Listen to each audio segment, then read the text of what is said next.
So in space, you don't swallow your toothpaste. Doesn't make any sense. The after dinner mint. Brush my teeth like you do here at home, except since there's no sink, you don't spit your toothpaste out, you swallow it.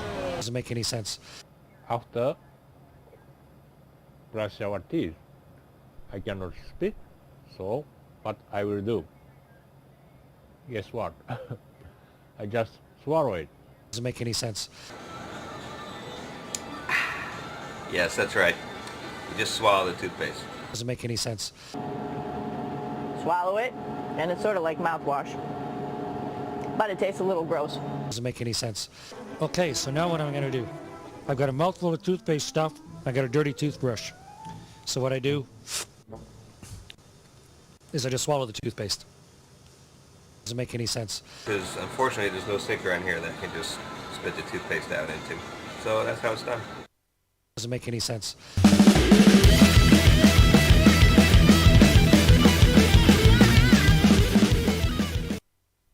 What's up? Sorry it took me so long to get going live. My OBS kind of reset. It does that every once in a while, so I had to go through all the settings, and hopefully I got them right. Actually, let me check to make sure that it looks like you can hear me. Looks like you can hear me. I'm chasing truth there right on your screen there. So today is Christmas Day. Merry Christmas if you're a Christmas type of person. And bah humbug if you're not. Whatever. I don't hold a grudge. Swallow the toothpaste. Yeah, house fluoride. That's good stuff, isn't it? Good stuff to ingest. Yeah. Wait, I better be careful what I say. I probably get a medical misinformation strike again. Actually, I don't know how many. I don't know if I can even get another one of them. I better be careful. So I honestly, I was trying to get a video up, and we might have to go to YouTube to watch it because my computer was not cooperating and would not let me get into. I'm trying it again right now. Wouldn't let me get the file into my program. So what we might do is I'm gonna go look on another screen. So bear with me. This is why it took me so long to get on here too. And it's doing the same thing right now. So we might not be able to watch it on my computer. Might have to do the YouTube thing. So I'm searching for it. So how are you guys doing? I see some people in the chat. I see Voynich, welcome. FE Nation, good to see you. Rosie Chica. Rosie Chica, that's a good name. A Saved Sinner, good to see you. And Tony's in here. Tony's Coffee House. Good to see you guys. And of course it's telling me YouTube again is not receiving enough video to maintain smooth streaming. As such, viewers will experience buffering. Rosie Chica says, good, helped me move close to them recently, and I'm so thankful. Much love to you all. Oh God, okay, cool. Let's see here. Yeah, I think we're just gonna have to, let me just search for, what about this? Whoops, I hit enter and I wasn't supposed to. Oh, oh man, I can't do anything right today. Must be Christmas. Hey, Joe Rigger 36. Florida, good to see you. It's warmer there than it is here. I think it's like -8 here. Or probably a little warmer now. Earlier it was -8. Okay, we're going to watch a video. You ready? I'm not. I'm going to get you over there, though. Don't worry. Desktop. We'll have to just be patient with my... Thomas Morgan's in here. What's up, brother? We'll have to be patient with my internet. It could be my computer. I don't know. But while we're waiting, I can just talk about stuff. So yeah, I did somehow, my TikTok account got like 500,000 views in the last week. That was crazy. It was mostly from 2 videos. One of them has 246,000 views. One of them has 240,000 views. And so that actually is good. because the videos were about the war in heaven. Andrew, welcome. Good to see you.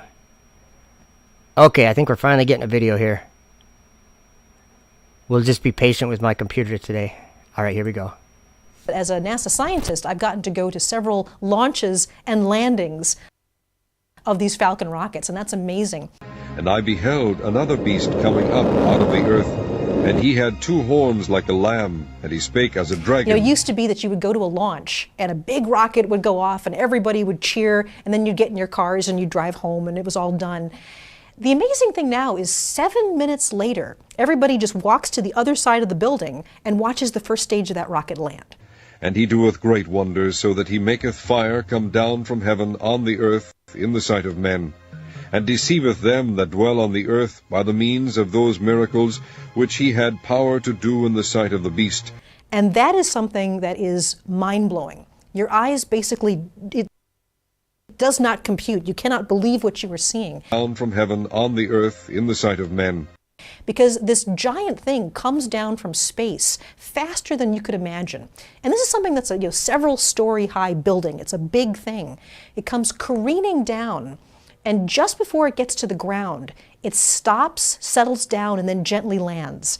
And one of the things that I love is that you don't even hear the sonic boom until after you see it land. You watch this thing come careening down, then stop, land gently, and then you hear boom, boom, because it broke the speed of sound coming in. And that is something that I am just really amazed I live to be able to see.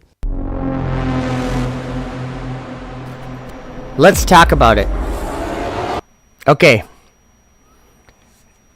I'm like, I try to make a video like that. There's a lot of information in the video that we just watched. It's only 1 minute and 30 seconds, but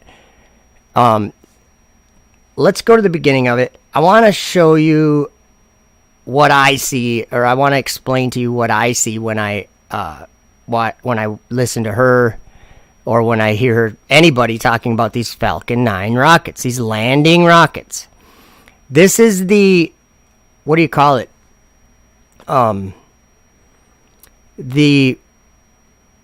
What's the word? I'm terrible. Like the reanimation of space exploration, because it died when the shuttle was retired. It's like everybody just kind of gave up on the idea, because the shuttle had just had 2 major fails where we lost astronauts, so people died. And welcome Chilster Deluxe and Braxton Birdsheet, welcome. So that was what was that, 2011. If you went to NASA and if you looked at their like, say, their, not their budget, but like their book work, their books or whatever, you'd notice that in 2011 that thousands of contractors were not hired that were hired for the 30 years before that in the shuttle program. And what ended up happening from that is people, well, first of all, like NASA Johnson, like half of the people that worked at NASA Johnson didn't have a job anymore, or more than half, actually. Didn't have a job anymore. 2011, shuttle's retired. See ya. Might as well go home. We're not going to do that anymore. And the idea of space exploration just kind of like went, there ain't nothing to it. There ain't nothing for us. But then Elon Musk comes on and he's like, I'm starting SpaceX. And maybe we'll have to watch a video. Let me see if I can get a video on my... For some reason, I was able to get some videos on my program, but not. Braxton Birdsheet says, Effed Up World is great channel. Thank you so much, brother. And I love you all. And happy Jesus birthday, everyone. Awesome. Thank you. Good. Okay, yeah, some of these I can get. I don't know what the deal is with my program. But there's one video. I want you to listen to what Elon Musk says. He explains why he started SpaceX. Like, why did SpaceX become a thing? And it'll take me a second to find it here, but I know it's right here somewhere. It's called The Dream of Apollo or something like that. Where did it go? We're working on it, guys. There it is. Let's see if it'll actually go in here and play, though. Oops, let me find it. Where'd you go, Dream of Apollo?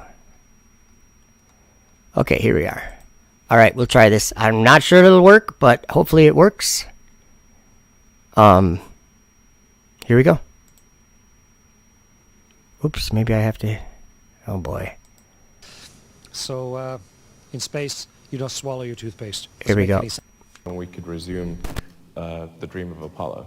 The goal of SpaceX really was to make as much progress as possible to advance rocket technology to the point where hopefully we can establish a colony on Mars. Dream of Apollo. Okay, that should alarm you if you've read the Bible, if you've read the book of Revelation, and if you understand that there, for all of time, pretty much, there's been prophets of God that wrote the scriptures that have talked about this person that would come at the end, and he would be, the Antichrist or whatever, the son of perdition. He would be like kind of a hero to the world. And he would also he would want to be among the stars. And I see a lot of people not putting this two and two together here. In the Bible, it's said that at some point in time, a man would be standing in the temple of God, showing himself that he's God. And where's the temple of God? That's in heaven. Okay, so you have to go up to go to heaven. You have to go up into the sky. I'm not saying we can go to heaven or something. I'm saying that the idea of heaven, it's above the earth in the Bible. And there's a throne there, and the Most High God sits there. And there's also a place of darkness in heaven. But that's at the very bottom of heaven. And the Most High God is at the very highest point in heaven. The very highest point anywhere. So there's an element of up and down. But this Antichrist, he would be like a god of forces.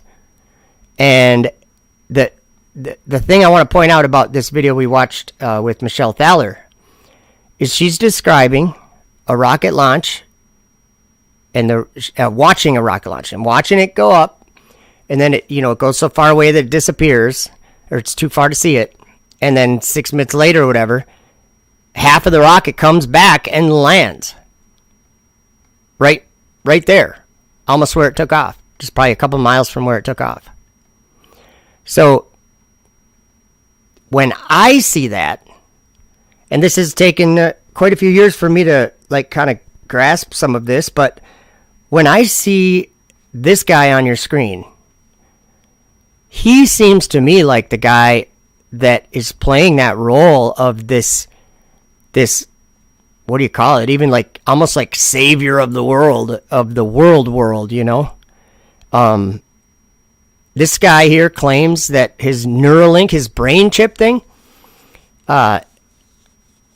will make it so the blind can see, and the deaf can hear, and the crippled can walk.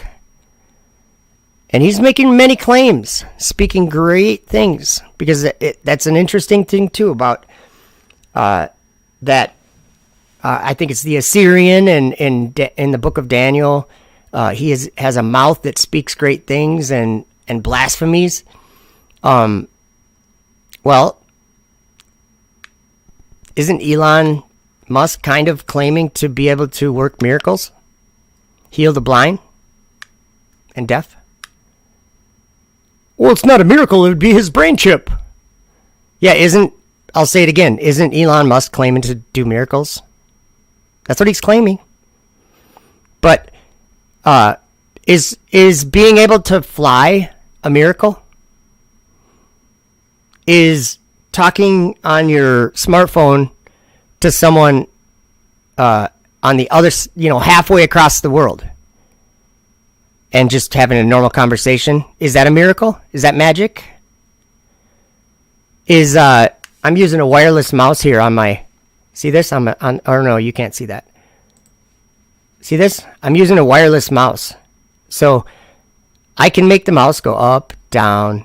I can make it go to the P, up to what about this? I can make it move anywhere I want on the screen, but I'm not touching the screen. Is that magic? See, there's things that technology allows us to do. And one of the things about technology is anybody that's using it takes it for granted almost immediately. We all do. I do, you do, everyone does. I'm talking into a microphone. I'm in the basement of my house, sitting on a couch at my computer, and I have a screen in front of me, and I have another screen in front of me, and I'm able to kind of control the things that are happening in this live stream.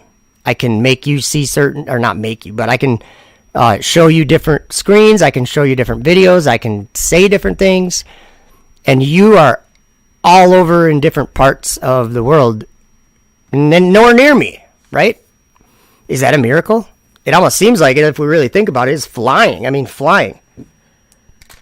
Think how many centuries and whatever went by where people didn't fly, couldn't fly, and they kind of were like, man, think what it would be like if you could be like a bird. If you could fly, I wonder what it looks like to look down from there. And then we, about 110, 120 years ago, all of a sudden this whole industry formed of men flying, almost as if we were able to somewhat do a little magic or do a little miracle. But, so what I'm trying to point out is that some of the miracles that are said to be done, some of the miracles like in the Bible, those are actual miracles. But when mankind can make a certain technology that mimics certain magic or certain miracles, maybe that is magic. Maybe there's an evil element to it, like rockets. If you think about what a rocket is, there's only one purpose that a rocket has. There's only one reason that we make a rocket. And it's to go into space, right? To reach orbital velocity so that we can put satellites there or an ISS there in this place of darkness. Rosie Chica says they're trying to get to heaven another way. Exactly. And Thomas Morgan has one of his favorite verses to bring up is John 10, verse 1. It talks about the sheepfold and going through the door or trying to climb up some other way. And I think it's so important that we think about that. That what's this guy trying to do? He's trying to go up into heaven. So now they got a rocket and they got they've sent almost 200 rockets up there with almost no failure. Very successfully. They've cornered the entire market. SpaceX has, I'm saying. Nobody can compete with SpaceX, not even close. Not even NASA. They can't even do anything like what SpaceX can do. And if you follow any of this kind of rocket stuff, you'll see that, yeah, SpaceX owns the industry. They own the aerospace industry. I mean, you have Elon Musk telling top military or Army or Navy or whatever, no, Air Force, top Air Force brass that their whatever Raptor, whatever kind of fighter plane that they're using now is kind of useless. It's like, what are you flying that for? We can go way faster than that if you just go a little higher. And there's this place where you can just continuously fall. You don't even need fuel. Okay, let's look at this though. I want to watch or listen to this video again because I want to break this down and show you that I see what she's saying. I see that story happening in the book of Revelation very clearly. So let's just watch a little part of it here, and I'm going to pause it when there's a rocket on the screen going up. As a scientist, I've gotten to go to several launches and landings of these Falcon rockets, and that's amazing. And I beheld another beast coming up out of the earth. So in Revelation 13, he sees this beast rising up out of the sea, and he says a bunch of stuff about it. And then in verse 11, he says, and I saw another beast coming up out of the earth. Okay, words have meanings. I'm not, like some people would say, how do you know that that's a rocket? I don't have to know that it's a rocket. I just have common sense and I can say, hey, John said a beast. It doesn't really define what that is. It would seem to be like an animal, I guess, but he saw a beast coming up out of the earth. Well, it's on your screen. You see one too. I'm not saying it has to be the same thing, but there's a thing going up out of the earth on your screen. So let's just continue here. And he had 2 horns like a lamb, and he spake as a dragon. You know, He had 2 horns as a lamb, and he spake as a dragon. Well, interesting thing is the Falcon 9 rocket, the one we're talking about, is, see this part? This is the first stage. It's called the booster or the lift rocket or whatever. That's the Falcon 9, first stage. Then you have a second stage, which carries the Dragon or whatever satellite or whatever payload. But it carries the Dragon up to the space station or whatever, right? So there's 2 stages. It's just interesting to me that it says, and he had 2 horns like a lamb, and he spake as a dragon. Spake as a dragon. It lifts a Dragon capsule up into orbit. As a dragon. You know, it used to be that you would go to a launch and a big rocket would go off and everybody would cheer, and then you'd get in your cars and you'd drive home and it was all done. The amazing thing now is 7 minutes later, everybody just walks to the other side of the building and watches the first stage of that rocket land. Okay, so in Revelation, same story. He's talking about a beast he saw coming up out of the earth. Then he said those things about it, like the 2 horns and the dragon thing. But the story, this part of the story continues, and John explains something that's unmistakable, you guys. Like, before rockets, and rockets wouldn't even be it, because rockets go up, right? Well, in 2015, of course, SpaceX, Elon Musk, they successfully landed a booster because they had this idea for a campaign to reuse these rockets, and then they figured they could get into orbit cheaper. It wouldn't cost so much, because that's one of the problems with space exploration is the cost. That's one of the reasons why the shuttle was shut down, why the shuttle program was retired. So, the money. So, Elon Musk, they get a lot of contracts from NASA and from the Air Force and from the Army and to launch satellites and launch a bunch of things. Because they're way cheaper than NASA could do it. Like, literally, not even 10% of the cost. And I'm not exaggerating.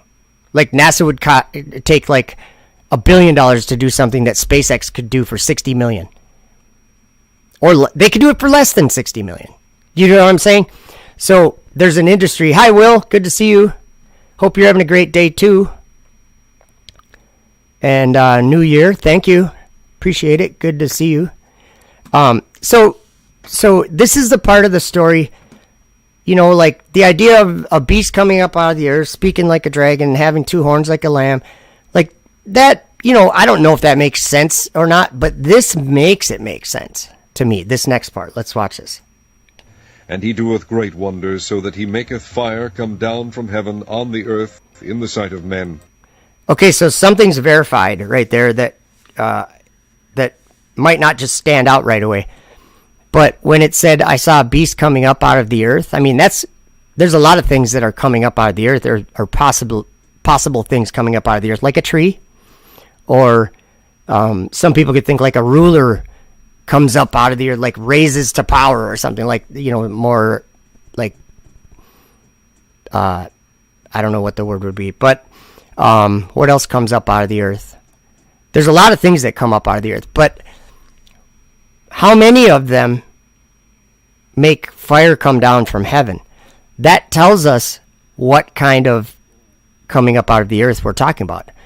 We're talking about something coming up out of the earth, leaving the earth, and coming back down. And when it comes back down, it makes fire come down from heaven on the earth in the sight of men. Okay. Do you know what it says after that? You know this second beast? It says he deceived those who dwell on the earth by doing that.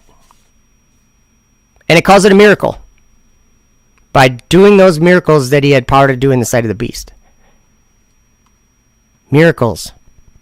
So, you know how in the Bible God made fire come down from heaven, and at the very end God's going to make fire come down from heaven, right? That's just in the book of Revelation. But there's an imposter in the book of Revelation that's called a false prophet, and he works all these things and makes the world believe a lie. So how would this apply to landing rockets? Well, like I was saying earlier, the space programs wouldn't be a thing anymore if Elon Musk didn't revive it and bring it back. I mean, it would be interesting to go to the Wayback Machine and see what we could find about the shuttle program back in 2011. People were depressed about that. And we didn't have a backup solution that we were using. We had to buy tickets from Russia and ride on Russian rockets to get to the space station for 9 years. And what happened after the 9 years? Why is it that we don't have to ride with Russia anymore? Because SpaceX Dragon takes the astronauts now. Starting in like 2020. They've done like 4 crewed missions, I think. 4 crewed missions to the space station. So the next one will be like their 5th, I think 5th, maybe 6th, whatever. The Dragon. The Dragon saved the day. This story's in Revelation. And deceiveth them that dwell on the earth by the means of those miracles which he had power to do in the sight of the beast. And that is something that is mind-blowing. Your eyes basically, it does not compute. Okay, the reason why she's saying, why I put this in there, it does not compute. Look at. You cannot believe what you are seeing.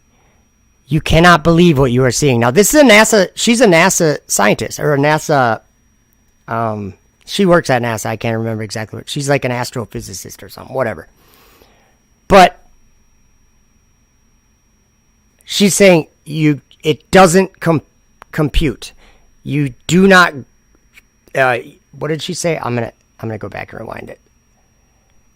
Your eyes basically, it does not compute. You cannot believe what you are seeing.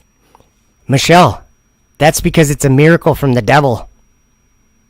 It's a satanic miracle you're seeing, so that's why that's why it doesn't compute. That's why the flat earthers are saying, yo, that's fake. Don't believe that garbage. It's not like just a bunch of people saying, oh, I don't believe that they're landing rockets. No, it's much deeper than that. There's a lot of people that don't believe that they're landing rockets. They totally think it's fake. But I would say myself that there's a spiritual reason that they're thinking it's fake. There's a direct connection between truth and those people that are saying it's fake. Because I'm with those people. It's fake. Even though it might be physically real, you go down to Florida, you can watch it. You can hear the sonic boom from miles around. There's countless videos of this thing landing because they've landed a lot of them. They've landed like, 150 of them now? 150 times. One of the boosters that they just used was on its 15th flight. So when they can, because that's the most expensive part of the rocket, is the booster, the first stage. It's got 9 engines on the bottom, which are not cheap to make. And so I think, I'm not sure the dollar amounts, but I think like reusing the rocket, even though they have to like kind of refurbish it and check it all, and they have to like, it takes, because a lot of times the rocket lands out at sea on a barge, so it takes like days for the barge to get back. And then so it's a process that takes a long time and it's a big deal, but as far as how business goes. David Reif says, I saw one land. It must be just kind of weird to watch because they are huge. I mean, it's, it's not, I'm trying to compare it with something.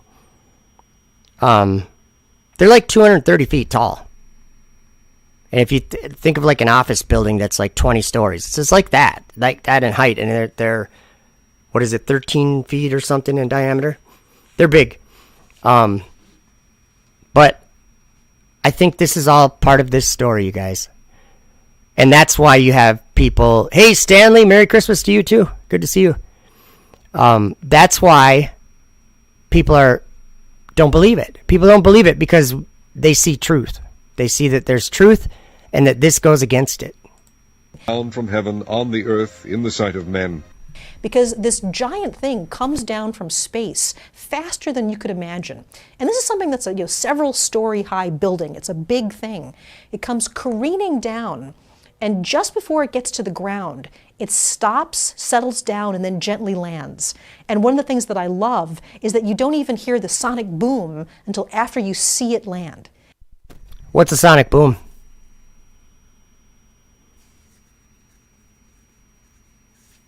David Reif says it was a good ways off. It blew my mind because I didn't know what it was. I was freaking out. LOL.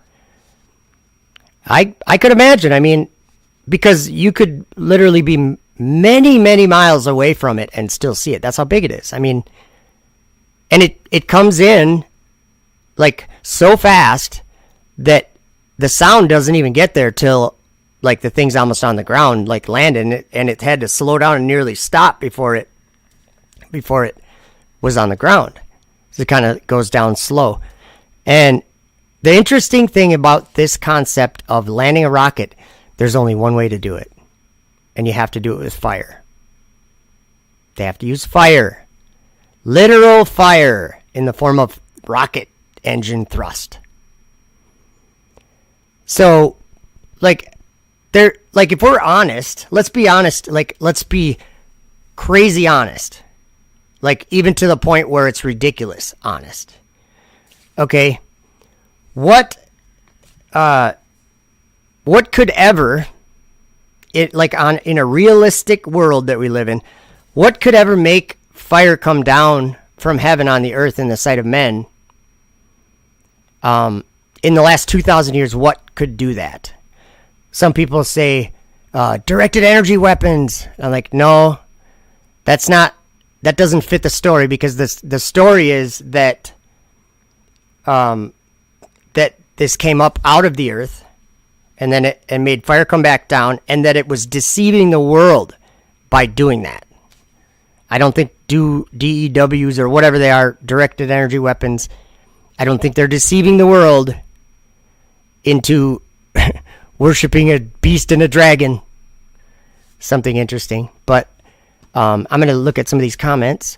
David Rice says, I lived in South Florida, by the way. My friend has a place in, what's it called? Punta Gorda. And they're on the other side of Florida and south. And he says that when they launch, you can actually see it from there. Not the moment it launches, but once it gets up a little in the sky, you can see it. Which is kind of interesting. So it's if you lived in Florida, I think that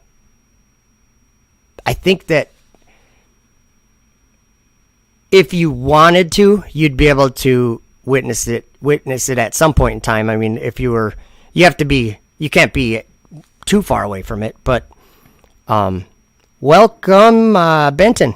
Good to see you. Benton says, curious how they are going to pull off their upcoming return to the moon. Oh boy. Yeah. That's one of those things. Welcome, MMA Paradise. Let's see.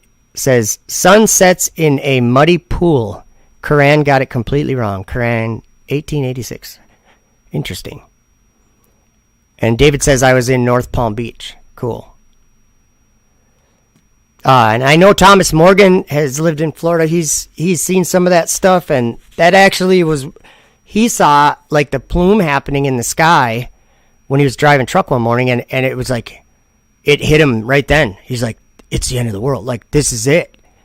This is like, he could see, even if he wasn't specifically knowing about maybe what we know now, he knew it. He said, this is it. And I think he even said, he called Allie and was like,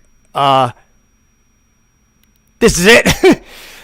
And because of seeing the sky, the plume in the sky. Maybe I can show that to you. Oh, I just got my computer to work. Nice. So now, oh, let's see here. Okay, so now I can play the video I was trying to play. Hopefully. Okay, it should say... what about this? That was the one we just watched. Maybe it's try this? I kind of took the same video that we just watched and I even went a little deeper with it. Well, let me show you this, or yeah, we'll just watch this. I don't know if it's quite the right info. I think it is, though. Let's check it out. As a NASA scientist, I've gotten to go to several launches and landings of these Falcon rockets, and that's amazing. And I beheld another beast coming up out of the earth, and he had 2 horns like a lamb, and he spake as a dragon. You know, it used to be that you would go to a launch, and a big rocket would go off, and everybody would cheer, and then you'd get in your cars and you'd drive home, and it was all done. The amazing thing now is 7 minutes later, everybody just walks to the other side of the building and watches the first stage of that rocket land. And he doeth great wonders, so that he maketh fire come down from heaven on the earth in the sight of men, and deceiveth them that dwell on the earth by the means of those miracles which he had power to do in the sight of the beast. And that is something that is mind-blowing. Your eyes basically, it does not compute. You cannot believe what you are seeing. Down from heaven on the earth in the sight of men. Because this giant thing comes down from space faster than you could imagine. And this is something that's a several story high building. It's a big thing. It comes careening down, and just before it gets to the ground, it stops, settles down, and then gently lands. And one of the things that I love is that you don't even hear the sonic boom until after you see it land. Thomas Morgan says Starship is 75 feet taller than the Statue of Liberty. That tells you how big the rocket is that they're trying to send up now. Interesting. Welcome, Desording. It says, greetings from Romania. I think that's so cool. Joe Dirt, good to see you. Good to have you. Good morning. All right, back to this video. I just, so that was kind of the video that we watched earlier, but this one kind of expounds a little bit deeper. You watch this thing come careening down, then stop, land gently, and then you hear boom, boom, because it broke the speed of sound coming in. And that is something that I am just really amazed I lived to be able to see.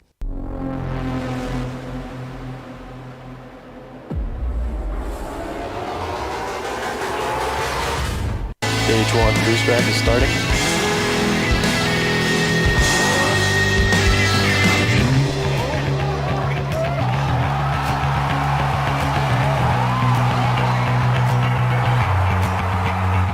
And he doeth great wonders, so that he maketh fire come down from heaven on the earth in the sight of men. Giant thing comes down from space. Comes down from space. Fire come down from heaven. Down from space. It comes careening down.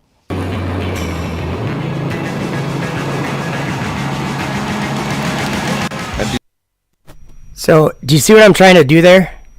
She's thinking it's a rocket going down from space, but it's much different than that, you guys. If you believe in God, if you believe in heaven,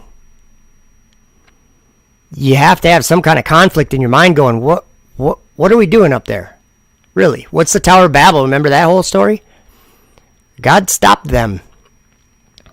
Isabel Live 2.0 Morgan, what's up? Brother Canada is in the house. Merry Christmas. Love you, bro. Love you too, man. Good to see you. Thanks for clicking and hanging out. Let's see here. Rosie Chica says, if you got close to the rockets, LOL, you get what I mean. They're so huge, we know, but witnessing is another thing. Yeah, I've never even seen one. Well, actually, I take that back. When I was younger, I'll say, let me show you a picture if I can find it. Here, let's see. Let me look for a picture. Oops, where do I get a picture on here? Give me a moment. I just want to... I saw it the other day in a folder. It's a picture of me when I'm maybe 7 years old. Let's find it. Let's find it. And it's me standing next to the Apollo thingy. Let me find it here. If I can find it. I mean, I'm kind of hoping it's here, but... Oh, I know where it is. It's probably in one of these files. Here it is. I found it. Open. Let's look at this. Create. Okay. I have seen the Saturn V up close. That is me on the left and my brother Jeff on the right. Sorry, Jeff, I'm not trying to publicize your love for the space capsules. But yeah, that is me standing next to the Apollo, whatever it is. You notice that thing's shaped like a horn? Just saying. I think that's important. Let's see, what do we got here? Nopix SBK. Welcome.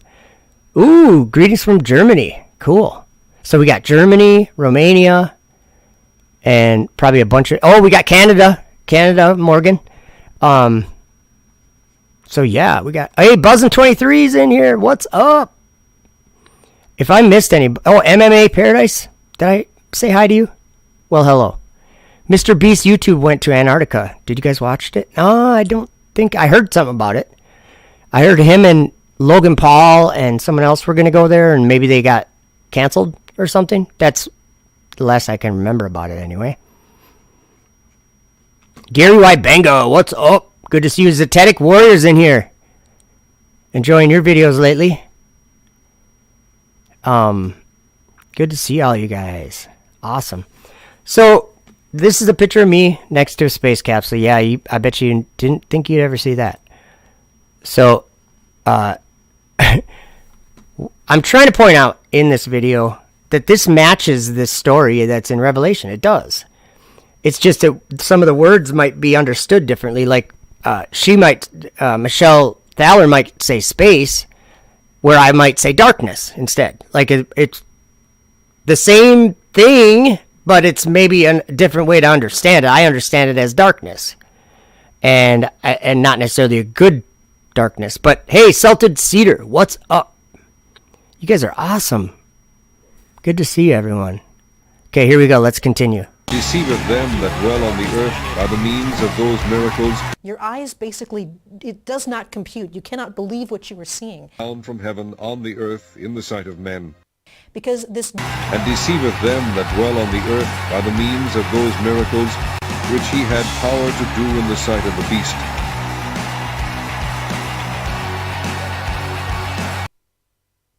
See these people cheering? That's just all acting anyway. But 2011, there was none of that. Nobody was cheering. There was nothing to cheer about. Space was unachievable because we tried it. It took all the governments of the world to go together in order to even get into orbit. Like a competition at the beginning with the Cold War and going to the moon and all that stuff. But Gemini, all that stuff is fairly new. If you think about like the Wright brothers and airplanes, like the old airplanes where they were actually sitting on the front wing, that's how they started learning how to fly, they like made wings and put motors on them, and they were sitting on the wing in the first airplane. So go from there to these people cheering in a matter of 60 years, something like that, a little more than that probably. And he doeth great wonders, so that he maketh fire come down from heaven on the earth in the sight of men.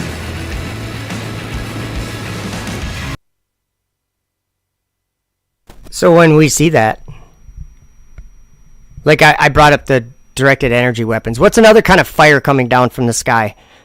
Well, there would be like Hiroshima or Nagasaki, that type of the nuclear bomb thing or whatever, any kind of bomb that you detonate in the sky would probably be just like that, right?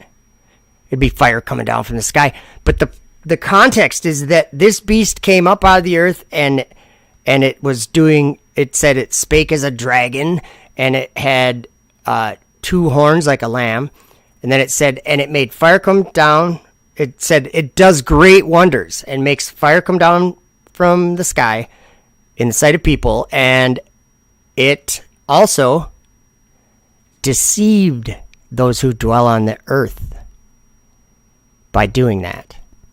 So did Nagasaki and Hiroshima, was that deceiving the entire world by doing that? I don't think so. That was more of just an assault on those people that were underneath that, right? Let's see. Isabel Alive says, as fell like a dragon from heaven. Yeah, exactly. You know, like every Dragon capsule that goes up there, they have a whole webcast about the undocking and the landing, or what do they call it? Yeah, it's just that when the thing lands, when the Dragon capsule lands, every time I see that, I'm just reminded when Jesus said that he saw Satan fall from heaven like lightning. And when the Dragon capsule falls into the earth, it's going 17,000 miles an hour, and that's why it has to have a heat shield, and that's what slows it down when it gets into the atmosphere, is all that heat and pressure.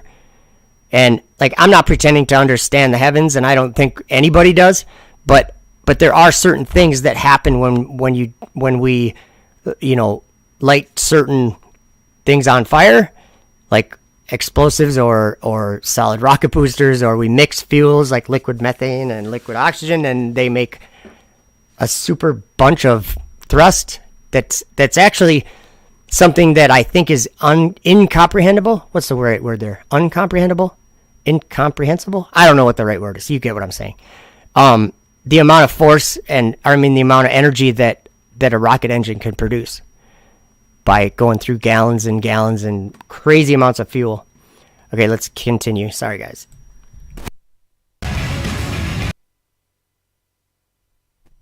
That's my program doing that to us. So that was, might have to, there's only 30 seconds left in the video too.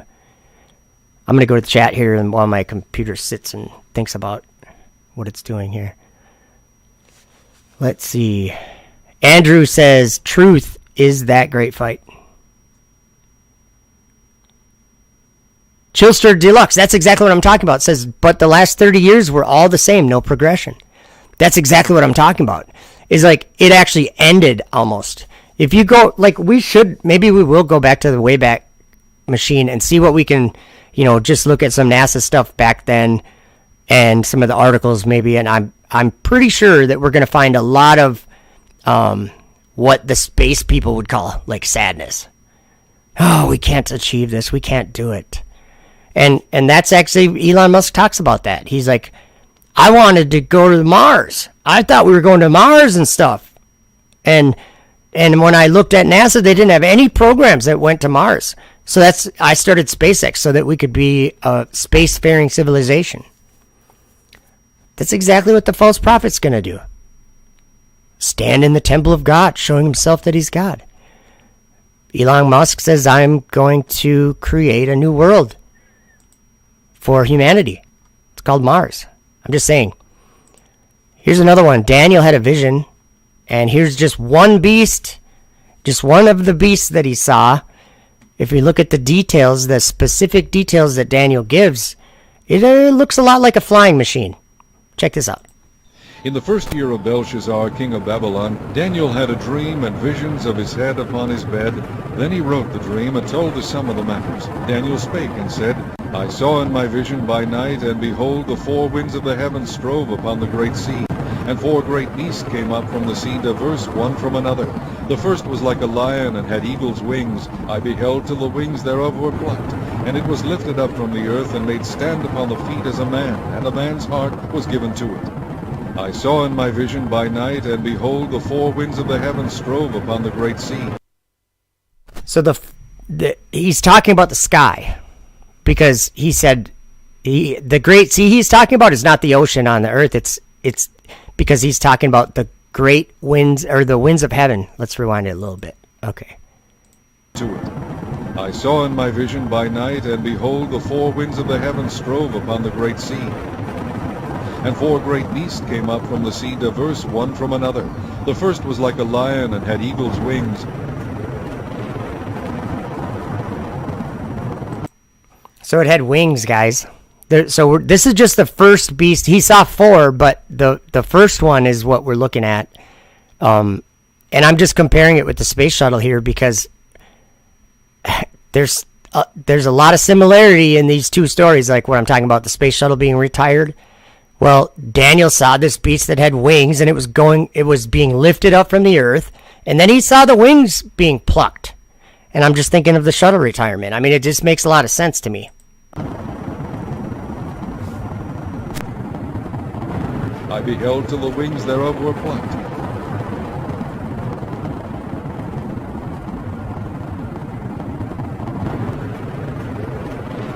And it was lifted up from the earth,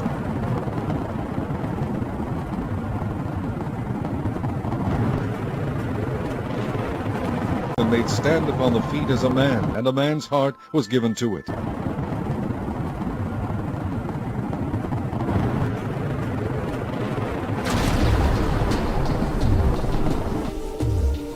Okay, so let's just entertain me for a second or whatever. Just like think about something with me once.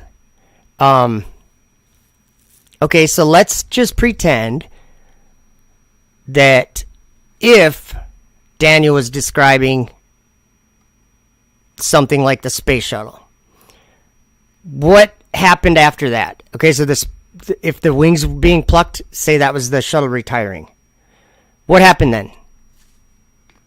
Well, NASA didn't have any space capability to lift astronauts into orbit. We didn't have any vehicle that could do it. Nothing even down the pipeline that could do it. They just ended the program because it was so expensive and because a bunch of people just died. So what came next? Well, for space, I mean, what came next? Because they still had the space station in 2011. So from 2011 to 2020, what happened next? We rode, every NASA astronaut rode on a very specific vehicle, only one, because it was the only one that could do it in the world. It was the Russian Soyuz. Okay, so let me find a video here. Hopefully I can find it without too much delay. So that was the first beast. Let's look and see. I think it should be in here. So the first one was lifted up from the earth. It was made to stand on feet like a man. A man's heart was given to it. Its wings were plucked and lifted up from the earth. Okay, if that was a shuttle, then what's this second? What I'm trying to do is I'm trying to show you the way that I understand this story now. Like the first one, and then there's a second one, there's a third one, and then a fourth one. And to me, they all describe the entire space program that built the space station and just having the space station. It seems to me that these 4 beasts made the space station a thing. There are actually 3 of them because one of the beasts I think is the space station. But let's watch this video and just see. I think this is probably one of the ones that should have what I'm trying to play next. And it raised up itself on one side, and it had 3 ribs in the mouth of it, between the teeth of it. And they said thus unto it, Arise, devour much flesh. Okay, isn't it interesting that all these beasts, the one was lifted up from the earth, the second one was told to arise? Keep all these are just words, but they have meanings. I mean, so the second beast that he saw, he said, and behold, a second, like to a bear. And it, remember that the Russian Soyuz is what the next 9 years was all about. There's the only vehicle that astronauts rode on was the Russian Soyuz for 9 years. Until 2020. So, the second, it was like a bear. And it raised itself up on one side. and had 3 ribs in the mouth of it, and they said thus unto it, Arise, devour much flesh.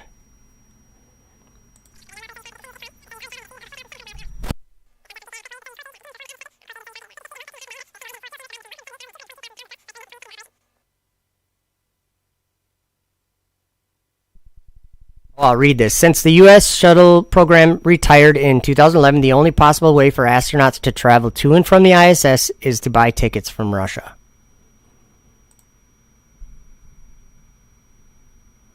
Interesting. Okay, so this is not the video I was looking for. But I'll just play it for a minute because this kind of goes over that first verse that I was just talking about, the first beast.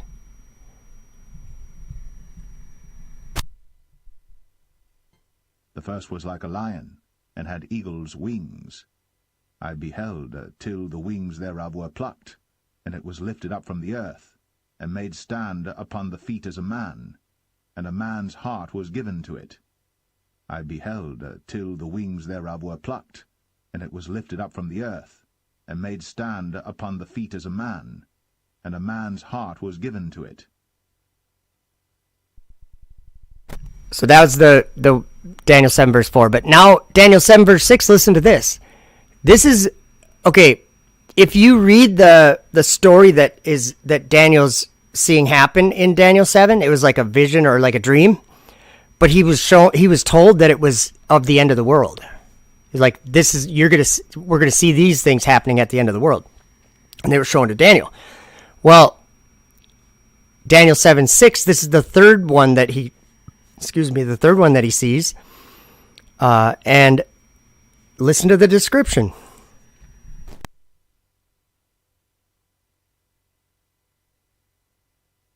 After this I beheld, and lo, another, like a leopard, which had upon the back of it 4 wings of a fowl.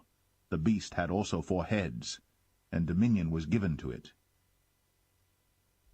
Did you hear what it said at the very last part? It said dominion was given to it. What kind of dominion? Well, in the context of the story in Daniel 7, where this comes from, what is happening with the dominion? There was a dominion that was taken by transgression. It was like it wasn't legal. It was a sin. It was a sin, but it was taken by transgression. And that dominion, that very dominion, is the dominion of the host of heaven, because that's the dominion that the saints take away. And the saints, it's a dominion that is eternal. So it's the Son of God, it's the Son of Man or whatever. And he's in Daniel's vision in Daniel 7. He is the one, and his saints are the ones that take away that dominion. And it's the dominion of the host of heaven. Very interesting. Welcome, Pow Wow. Good to see you. Thanks for hanging. Clicking. Yeah, Isabel, isn't that interesting? The Bears Russia. Isn't that weird? So let's continue with this a little bit. And dominion was given to it. And dominion was given to it. I wanted to make sure that you understood dominion was given to it. And dominion was given to it. And dominion was given to it. After this I saw in the night visions, and behold, a 4th beast, dreadful and terrible. Okay, this one, I'm showing you the Falcon 9 rocket. So this is the 4th beast that I'm not saying that the Falcon 9 rocket is. This is what I think it is. But listen to what he says about it, because it really describes the cornering of the market that SpaceX has taken. Like they own the market, but it kind of describes that. And it also talks, there's more too, so let's look at this one. And strong exceedingly, and it had great iron teeth. It devoured, and brake in pieces, and stamped the residue with the feet of it. And it was diverse from all the beasts that were before it, and it had 10 horns. Why would it be diverse from all the beasts that were before it? It's reusable. There's never been, well, I guess the shuttle could somewhat be called reusable, but this one made fire come down from the sky, the Falcon 9 rocket. That's part of the story. I considered the horns, and behold, there came up among them another little horn, before whom there were 3 of the first horns plucked up by the roots. And Okay, this is a crazy part. This is where Elon Musk comes into it a little bit. behold, in this horn were eyes like the eyes of man, and a mouth speaking great things. I believe that it's important for the future to be a spacefaring civilization and out there, ultimately be out there among the stars. And I think that's the exciting, inspiring future.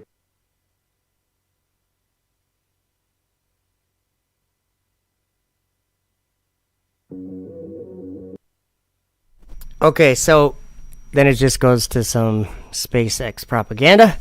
I think this is the fourth kingdom that is dreadful and terrible.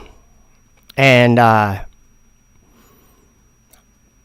these 4 kingdoms, or these 3 beasts, whatever, the shuttle, the Russian Soyuz, and the Falcon 9, have built and kept the space station. Without those vehicles, no space station. Without the shuttle, no space station. Right? Welcome, Blue Eyes and Jason Starr. Good to see you guys. I like that Elon Muskrat. Elon is not of this world. Chillster Deluxe says, what if they actually wrote the story? They'd have to be able to predict the future. That's the thing. They'd have to be able to predict the limit of technology and the boundaries of our abilities as man. I don't see that as a possibility myself. I've thought about it. Like a lot of people say, oh, they're just playing out, they're just acting out the book of Revelation. No, they're not. They're not acting it out. They're actually doing these things. Because that's the beauty of reading the Word and believing it, is that God shows us things before they happen in the Bible. And this is an example of this, is all of this space stuff. Why would Daniel start talking about these things going from the ground up to the stars and throwing the stars down to the ground? Why would Daniel write about that if he hadn't seen something do that, right? Because that's what he said he saw. Let me give an example. I've given this quite a few times, but I think it's a way that I understand it. So let's say all of us, every one of us here, is we're in a small cabin, and the cabin only has one window.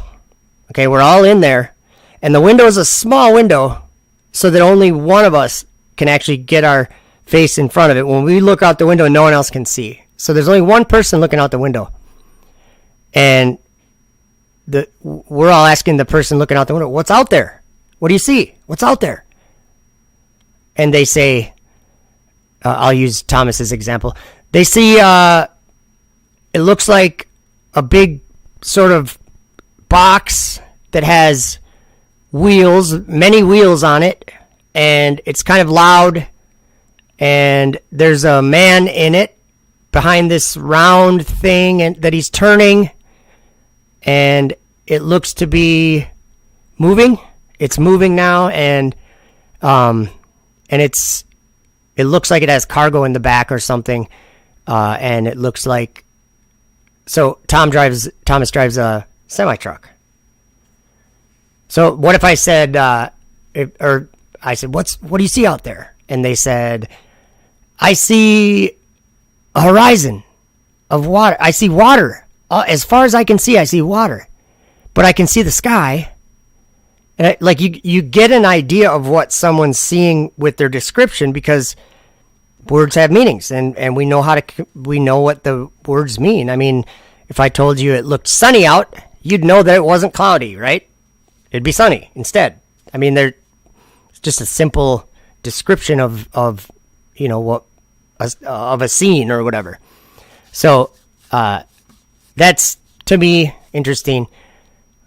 Okay, so I'm gonna grab a video here to lighten the. Well, let's look at this one. This is another one I made about the same verses in Daniel, but every time I make it, another video about it, I make it a little different. Not because I'm thinking of doing that, but just because of the opportunity. I see some footage and I'm like, oh, that would go great to kind of try to get a point across, or try to get people to understand, just I'm seeing something really real here. I think you asked how did I get up to the ISS and how long do I spend, and I came up here just like all the crew members since the space shuttle retired in 2011. Had eagle's wing. Oh, I gotta read a comment. Isabella Live 2.0 says, God said in Genesis, now nothing they imagine will be impossible for them when they work together. I destroyed the earth this time. I will confuse them, but they will begin to speak again. See, that, like a lot of people understand that in a different way than I understand it, and Isabella Live 2.0 understands it. We understand it the same way. The point that I got from Genesis 11 from the Tower of Babel story was that God stopped them at that point, but he did make a statement when he stopped them. He said, with one language and one tongue and words of union, nothing will be restrained from them that they imagine. So my point that I would make from that is, did they imagine landing on the moon? Sure did.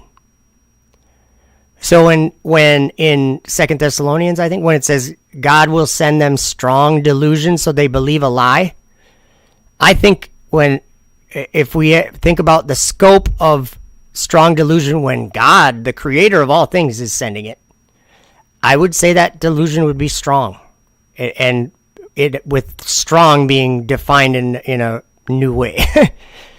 So they imagined going to the moon. So a part of me says they did go to the moon, and all those pictures are legit, and all their stuff is legit.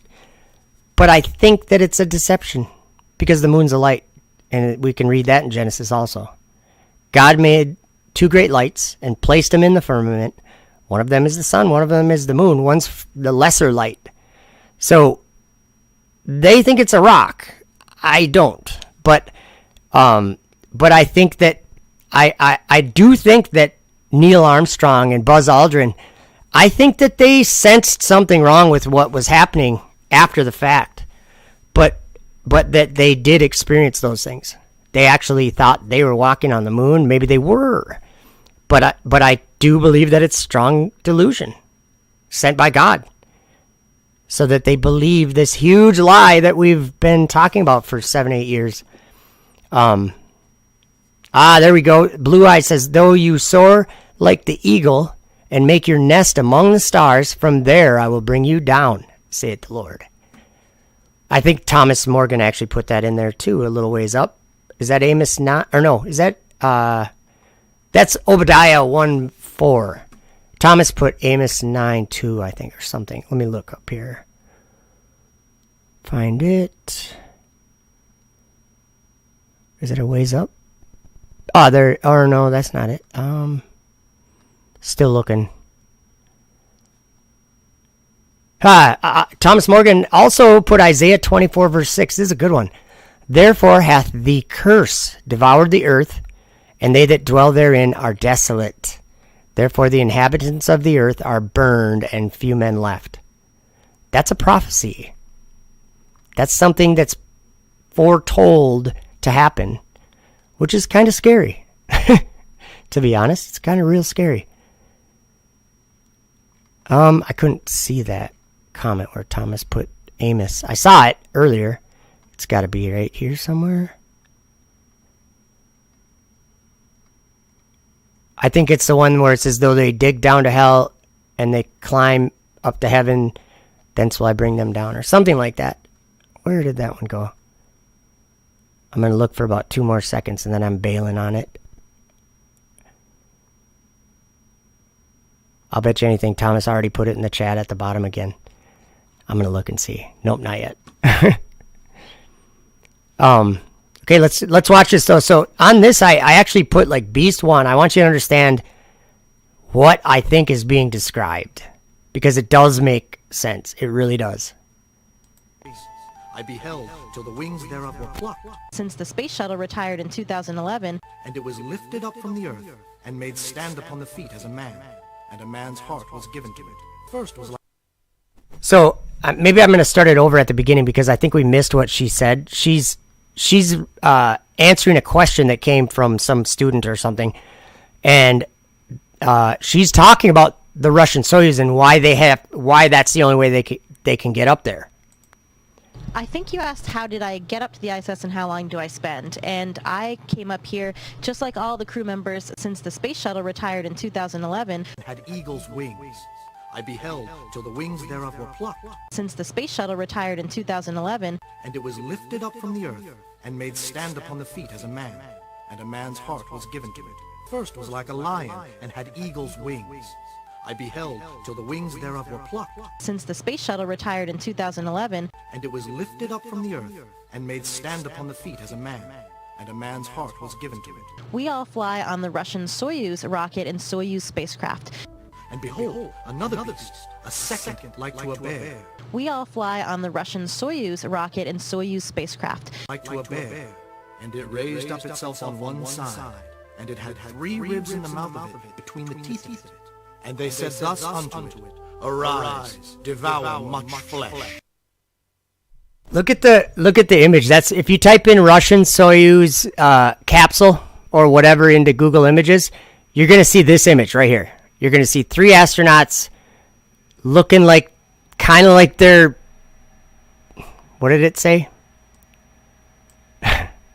Almost as if we're supposed to understand this, you guys. And they said thus unto it, Arise, devour much flesh. So the ribs said to the beast that was just raised up on one side, these 3 ribs said to it, Arise! Dude, this is just talking about pilots or whatever they're astronauts. They're controlling the vehicle. They're telling it to arise. Get it? Since the end of the shuttle program, the only ride to the station has been on the Russian Soyuz. But by working with SpaceX and Boeing, there's soon going to be a new fleet of spacecraft capable of bringing humans to low Earth orbit. And of course, all of this supports the mission of the International Space Station, humanity's premier laboratory in space, where we're pushing the boundaries in science and technology every single day. After this I beheld, and lo, another like a leopard, which had upon the back of it 4 wings of a fowl. The beast had also 4 heads, and dominion was given to it. And the impact that it has when you look back on the Earth for the very first time with your own eyes. It's realizing really how insignificant we are as humans. After this I saw in the night visions, and behold a 4th beast, dreadful and terrible, and strong exceedingly. And it had great iron teeth.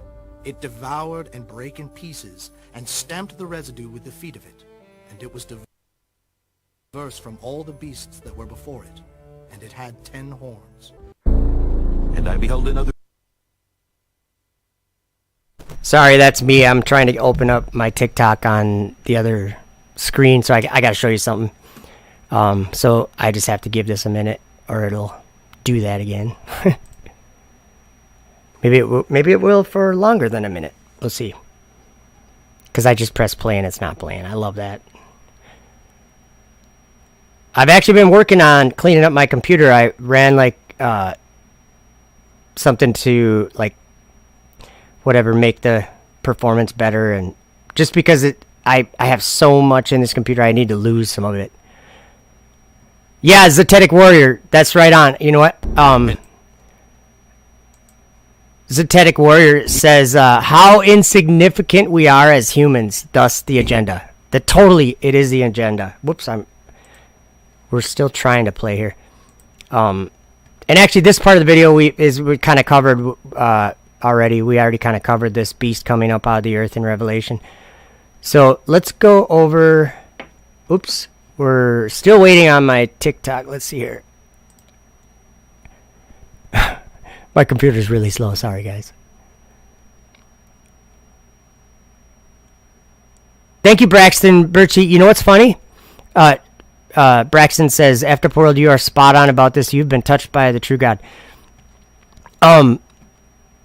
This is something, like all these videos we're watching right now are like 5 years old. Like, no, I made some of them recently, but like the one we're watching right now, all this content is probably 4 or 5 years old. And I believe that you're right, and I'm not talking about me. I don't care about me in this. I'm saying that God showed me something in this. He showed me a story that was happening, but access to TikTok was denied. But who did I hear it from? I heard it from the Word of God. I heard it from the Scriptures. The story in there isn't just words in a book, like a lot of people think they are. It's just a book. Just a book making far-out claims that can't be verified or whatever. You know what? Maybe that's true. Maybe it is just a book, but maybe it's the person reading the book with the Holy Spirit, can understand things that aren't there without the Holy Spirit. I think that's basically what I'm trying to say. Let's see. I'm just checking out the chat because you guys are always putting good stuff, making me think in the chat there. Let's see. Isabella Live says they plan a vain thing that they cannot do. They would and will, but now cannot. And I see that to be true. Like, I have a little clip that I made a long time ago for my Effed Up World channel. And it's like I don't even know where I'd have it. I've got it in several videos. But it's like kind of like a cartoon thing where I'm sitting there and the ISS comes flying over like right at my head, and I duck out of the way and it goes crashing into the ground and blows up. I'm like, whew, that was a close one. Actually, let me see if I got an idea. Since we're denied on TikTok, let me just look for something really quick. I'll see if I can find that. I think I have an image or a GIF file that shows that. And actually, I haven't seen it for a long time, so I hope I do. Because it's kind of funny, but the whole idea that I'm getting is that, okay, the space station, you know how people say it's going to be, the program will be over in 2028 and they'll deorbit it. That's never going to happen. It's never going to be deorbited because it's already ceaselessly soaring in the air of the underworld. It's already there. It's already where it's already going to be where the lake, or it's already now where the lake of fire will be in the future. The lake of fire in the future. Okay, I'm just waiting here. Maybe I can get something more interesting on the screen for you. Let me try to refresh my... I might have picked the wrong page or something. Looks like it'll work this time. I just want to show you something on TikTok that was interesting. A video that I made. And like a lot of the stuff you put on TikTok, it's just impossible to do it on YouTube. Just like all the every TikTok video I've made has been from my phone, which is kind of nice. Yeah, like I can, if I'm somewhere where I gotta wait for 20 minutes, I can make a TikTok video just while I'm waiting in a waiting room or whatever, anywhere. SKS, welcome. Let's see, I'm still don't have, let's see, is TikTok banned in us? I'm not sure exactly what you mean.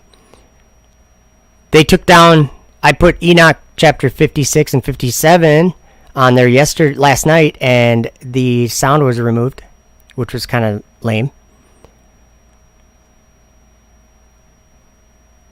Joe Dirt says, I had that dream, the ISS hitting Earth.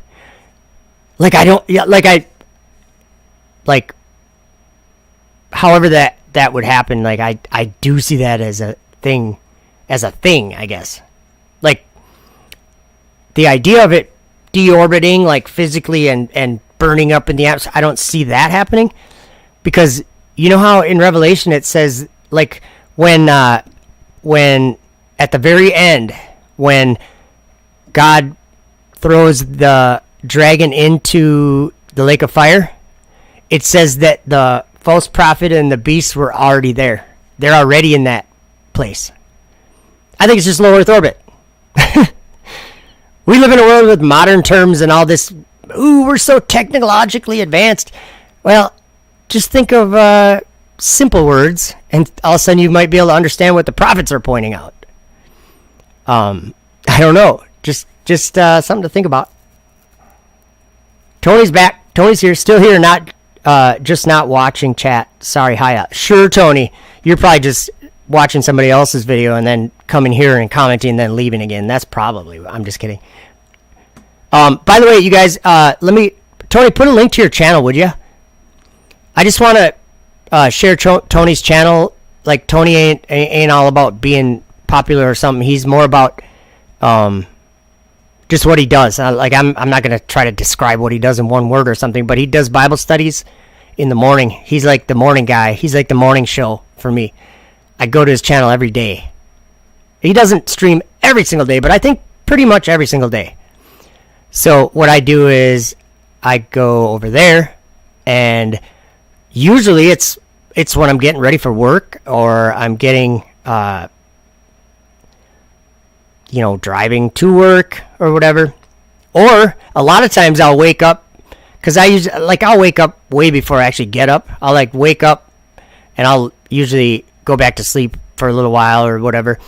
Oh, I need 15 more minutes or whatever, and I'll go to Tony's, and then I'll just listen to him while I'm kind of laying there being lazy. And it's good stuff. I learn a lot over at Tony's channel. So Tony, if you can, or somebody, Andrew, let me give you a wrench too.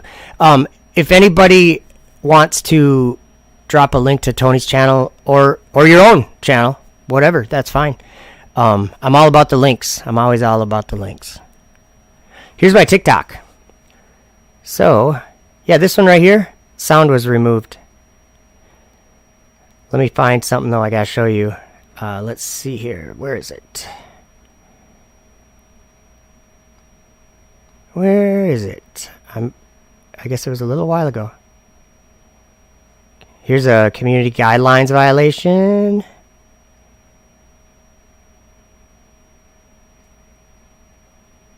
Firmament. Here we are. This one right here.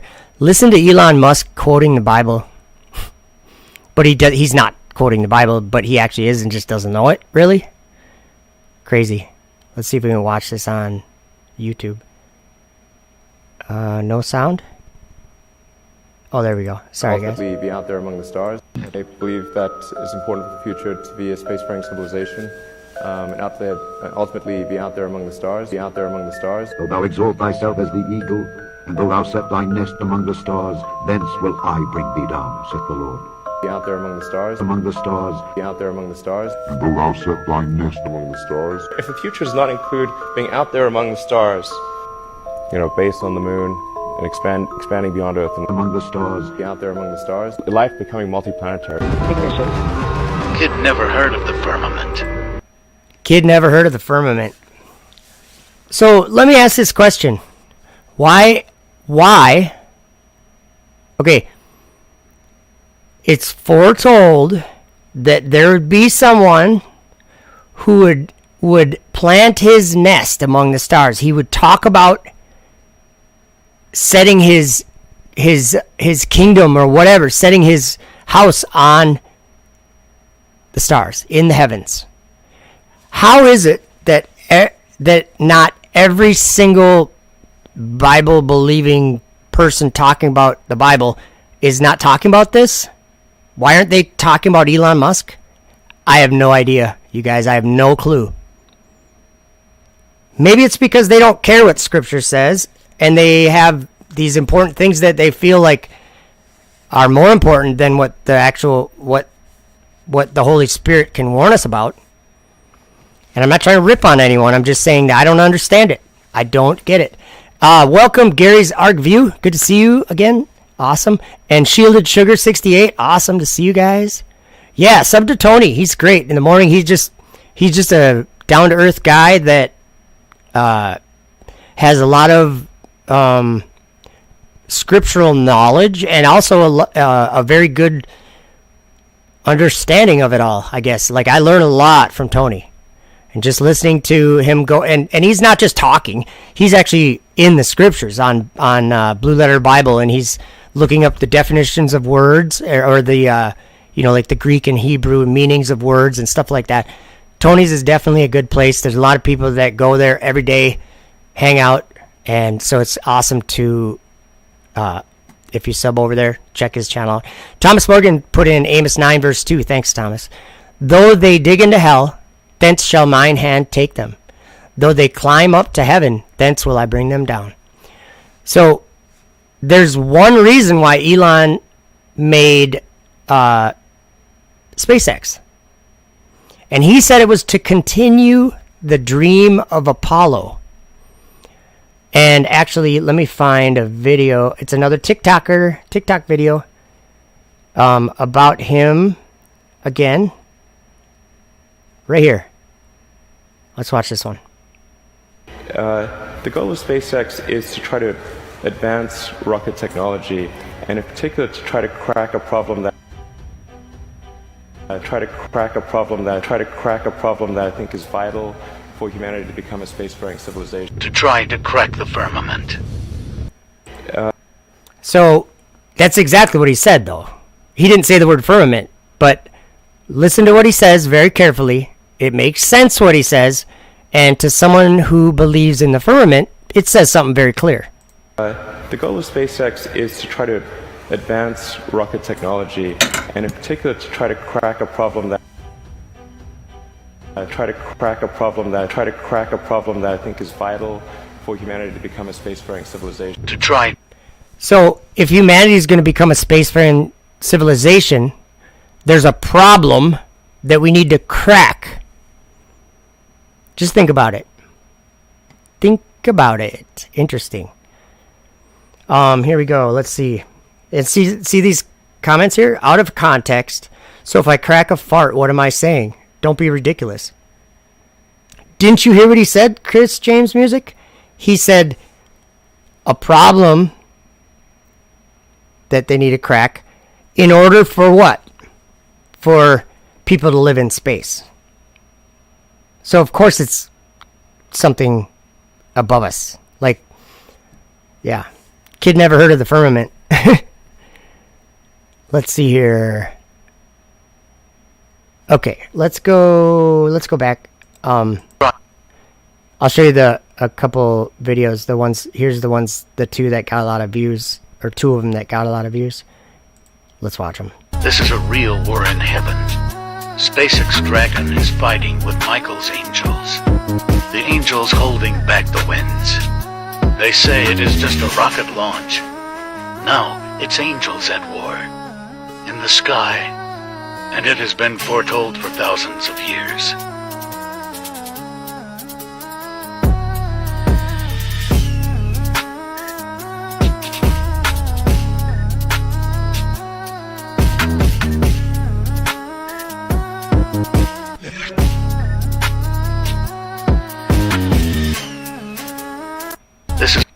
Whoops, I didn't want to hit that. I wanted to pause it. I just want to show you some of the comments. Because Isabella Live was talking about what God said in Genesis when he came down and he saw that tower they were building. I think the point that maybe we should take from that is that God did point out that when we have words of union, like one language, that nothing would stop us from doing whatever we imagine to do. So if we imagine going into space, or just like the people of the Tower of Babel, they imagine taking over the heavens and putting their own place there. And God stopped them. But we are back with Google Translate. There is no language barrier. You can get an app on your phone to talk to someone in Zimbabwe. It doesn't matter. I always say Zimbabwe. I don't know why. But the language barrier is gone. Jerry P. Wilson, welcome. Good to see you. Jerry P. says, Elon will make the blind to see and the lame to walk. He already brought fire down from the sky. See, and that's so clear. Like, I'm glad Jerry P. Wilson said that. Who can't understand that? Elon's claiming to heal the blind. He's claiming to do these miracles. And he just makes fire come out of the sky with his Falcon 9 rocket.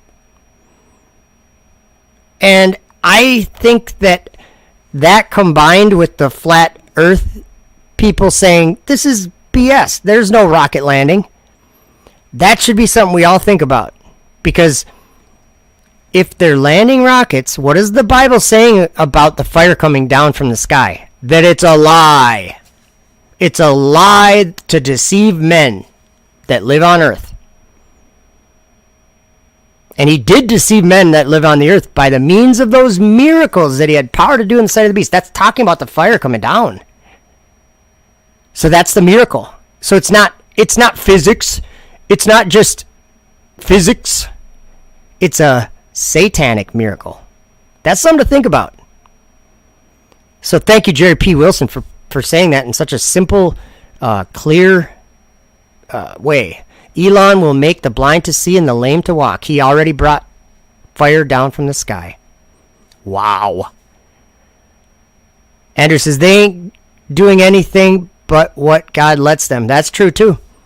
That's true too. But remember that in Revelation it does say that that he will destroy those who destroy the earth. So who's destroying the earth? Well, it's men. The kings of the earth. They're destroying the earth. And actually the kings of the earth in Revelation and the book of Daniel, they're horns. Daniel described them as horns. He said they're horns. The kings are horns. So maybe they're not people, or maybe they're conical shaped metal vehicles. You never know. Jerry P. Wilson says they are doing what was prophesied. Exactly. And if you have eyes that you can see that, I think it's so easy to overcome it. If you can see that they're making fire come down from the sky and all these things. I wanted to show you some of the comments on here. So I'm just going to read through some. There is 1,255 comments. And there's 20.7 thousand likes or hearts or whatever. So more like people's insanity to the wind. I don't understand what that means. But what angels LMA or laugh my ass off by. This is the one where this video again. Real war in heaven. It's just talking about a real war in heaven. It's angels fighting up there. It's not just a rocket launch. They want to break the dome. He did. Came high. I don't get that. And the United Nations even use a flat Earth map. I'm just reading the comments here in this video. Yes, sir. Water has to retain its shape. Bruh, those are rockets. There's two because the booster is returning to the pad. See, that's true. But Padre here, even though he's right, and it is true, he's not trying to understand that there's a spiritual war, and he's being a victim of it right now. He's just believing it. No, that's real, and the rocket's just gonna go back to the pad. It's just technology. It's just, AI or autonomous. No biggie. No, it's just technology. Just like your cell phone wouldn't work without technology. All right, you get it. We got Betty says, "Praise our Lord, for He is coming for His people." This is what's awesome is you can see two entirely different ways of thinking in these comments. Truth Pipeline says, "Flurfs and derps ride e-scooters, gay." All right, thanks for that comment. So then, Hi wrote, "The rocket really can't go through." Uncle Grandpa, that's funny, Uncle Grandpa. "It's not angels fighting, bro. Ha ha ha ha." This person says, "The spiritual warfare happens in the second heaven. Praise the Lord Almighty." Tiku Gaming says, "They want to cross the horizon but can't. The impact on Earth will be flash floods like the Noah era." And there's a little bit of truth to that, but the flash floods are going to be fire instead of water. I mean, it's a black water, but it's a form of fire. And I don't understand it, but again, it's heaven. It isn't the earthly physics-based realm that NASA and SpaceX think it is. Think about it. Mr. Vamp Life says, "Glory to my Heavenly Father, Yahweh." Pankoi says, "It's Rocket X. It was officially announced, though. People who doesn't watch TV thinks that knows, even they don't read the Bible." Let's see. I guess I'm going to have to... There's some other languages and things, or some mumbo-jumbo. Shell Dias says, "Project Bluebeam making us believe aliens. Ha ha ha." People getting paranoid for real. "It looks like they're trying to get through the firmament. They can't escape. As above, so is below." For real, bro. Lord have mercy on our soul. Amen. Do you see the two different kinds of attitudes? Some people are just like, you're stupid. And the other people are like, whoa.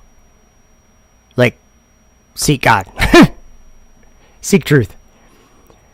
And it's a F-King hologram, and later they will make UFOs out of it and attack us, so that we'll ask the government for help. Okay, Jason Smith says, LOL, they will never get out. They stuck here with us. Project Bluebeam, LMAO. Do angels have Dragon Baldi abilities? I want some of that action. This guy's imagination is beyond the firmament. They can't break. The waters above. And this is why they really want to contact capture aliens to see how they break through the firmament, because we are unable to do so. Y'all know nothing at all. Crack open the firmament and sky creatures of the sea will appear. Species never documented. I actually agree with that a little bit. I never seen a rocket launch that way. It's because it's pretty new. Then we got another space fanboy. No, it's rocket boosters detaching. It's bright because it's beyond the shadow of the Earth. That's true. So I agree with this person here. It's rocket boosters detaching, yes. It's bright because it's beyond the shadow of the Earth, yes. It's dark on the ground, but up where the rocket is, the sun's still shining. So we see the plume. Right, I agree with you. But think bigger. Mac Zune 3.0. Think bigger. There's more happening than just a rocket. A lot more. User whatever says, are you on crack? It's the dome. And we got a lot of laughy faces. Space test debris.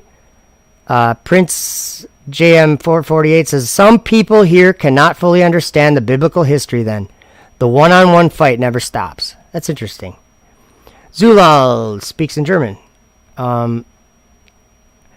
Okay, Amir Fulio says, we use I all be here first with act and conscious minded. They dropped the bomb to be subconscious minded with act. We was everything. We do have a little bit of a language barrier, I guess. It's not missing, but there a little bit, but you get what I'm saying. I'm kind of joking, but Epic is Skeptic says, how the F do you guys pull this out your ASS? And then someone, user this number says, they're literally NASA or SpaceX rockets. SpaceX. If angels fought, you'd feel the earth shake and the wind vibrate. That's what makes sense. You think angels would show themselves. They are, though. Maybe they're not. Hey, let me show you another video. They're not. Here's another video. Speaking of, okay, this one, you guys will like this one. So, in that last comment, I was talking about not seeing the angels, like having them not show themselves. Watch this. There came to me a letter from Adares, the king of the Arabians, saying, to King Solomon, greeting, we have heard of the wisdom that has been given to thee, and that thou art a compassionate man, and that thou hast power over all spirits that are in the air, or on the earth, or under the earth. Now be it known to thee that there is a destroying spirit in this land, for every day at dawn there arises a wind which blows for 3 hours, and it is so venomous that every one on whom it blows dies, and it kills the cattle also. Now therefore we entreat thee in thy wisdom to devise some means, and if it may be, send us a man who can capture the spirit. And if thou canst do so, then I and my people will be tributary unto thee, and Arabia shall keep peace with thee. And we beseech thee, make not light of our petition, for we are in a great strait. And so, farewell. When I had read this letter, I folded it up again and gave it to my chief counselor, saying, bring it again to my remembrance after 7 days. Then I thought upon the matter, and after the 7 days I called one of my servants and said to him, make ready a camel and get an empty wineskin. And he did so. Now the wineskin was made of a whole hide of a beast, so that it had the upper parts of the 4 legs remaining upon it, the legs being sewn up, and the neck open. I said to him further, Take this ring, and go into Arabia, to the place where the venomous wind blows, and take the skin, and hold the ring in front of the mouth of the skin towards the wind, so that the wind shall blow through the ring. And when the skin is blown up, you will know that the demon is inside it. Then hasten and tie up the neck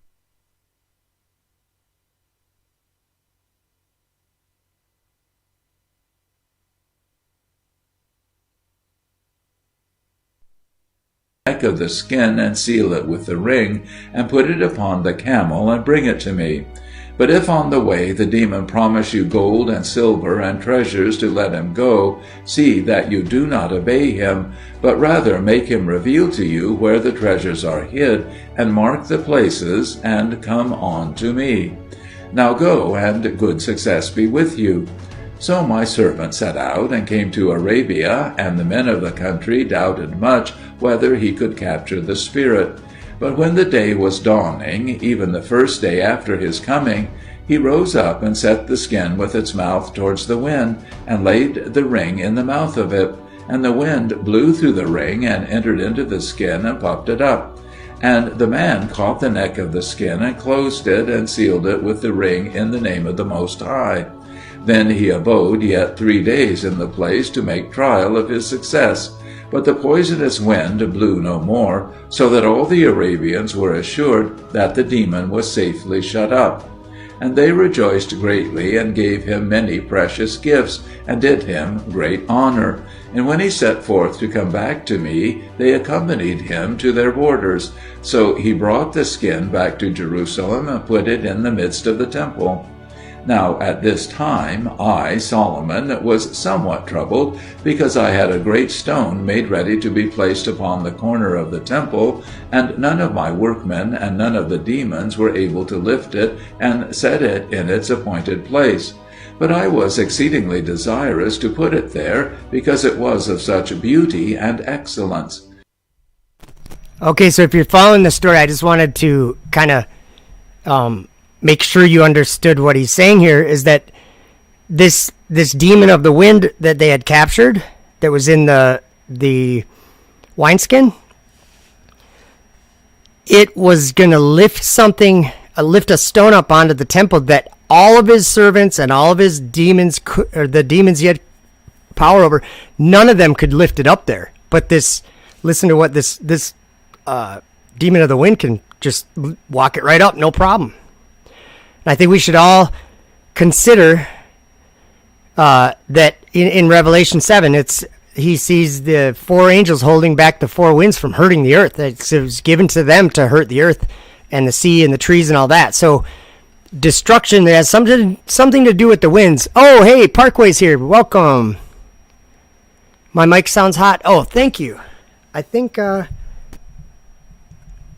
let me try this and see. Does that change it, make it better or worse? If anyone notices that might make it better or worse, that's just a different option I have. I might have bumped the button.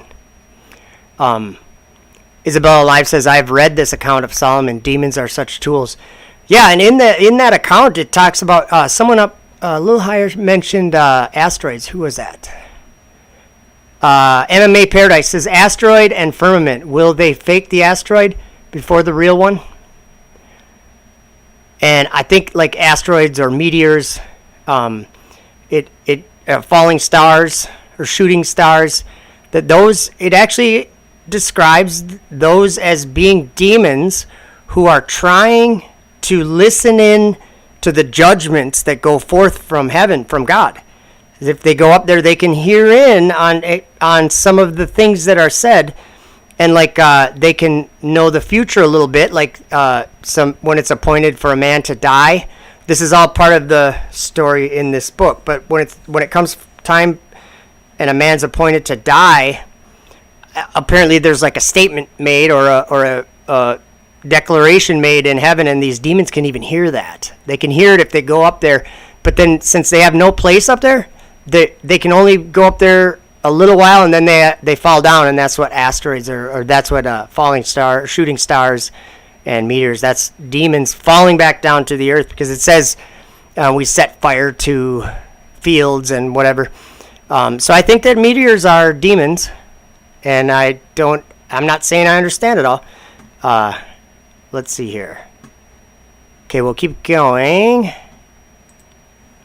And on the morning after my servant was come back out of Arabia, I went down to the temple, thinking by what means I could lift the stone.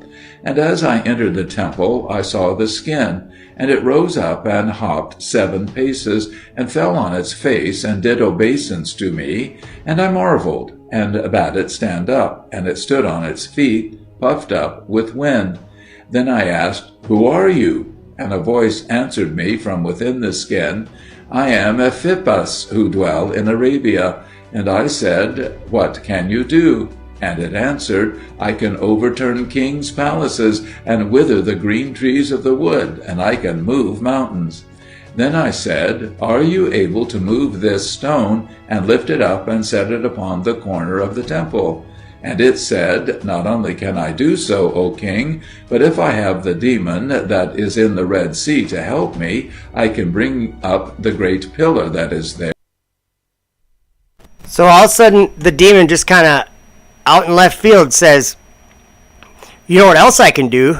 If you let me go get my buddy demon from the Red Sea, together, us 2 demons, we can bring you the great pillar. He just starts talking about the great pillar. Well, you guys know Solomon.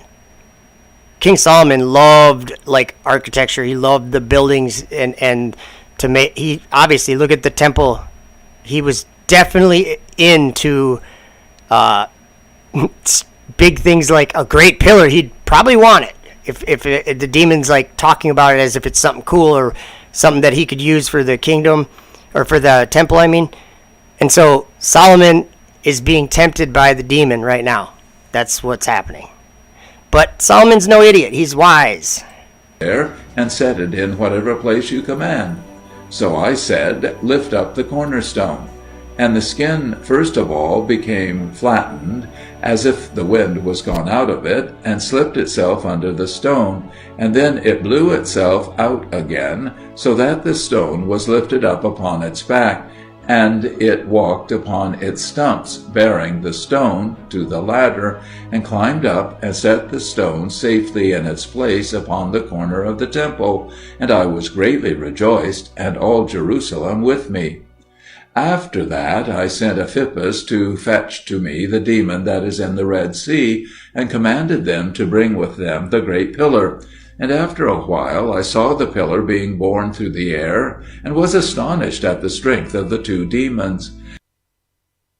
He was astonished at the strength of the 2 demons because I didn't put the whole thing in here, but he said that this pillar was of enormous size. And when he saw them carrying it through the air, he was intimidated.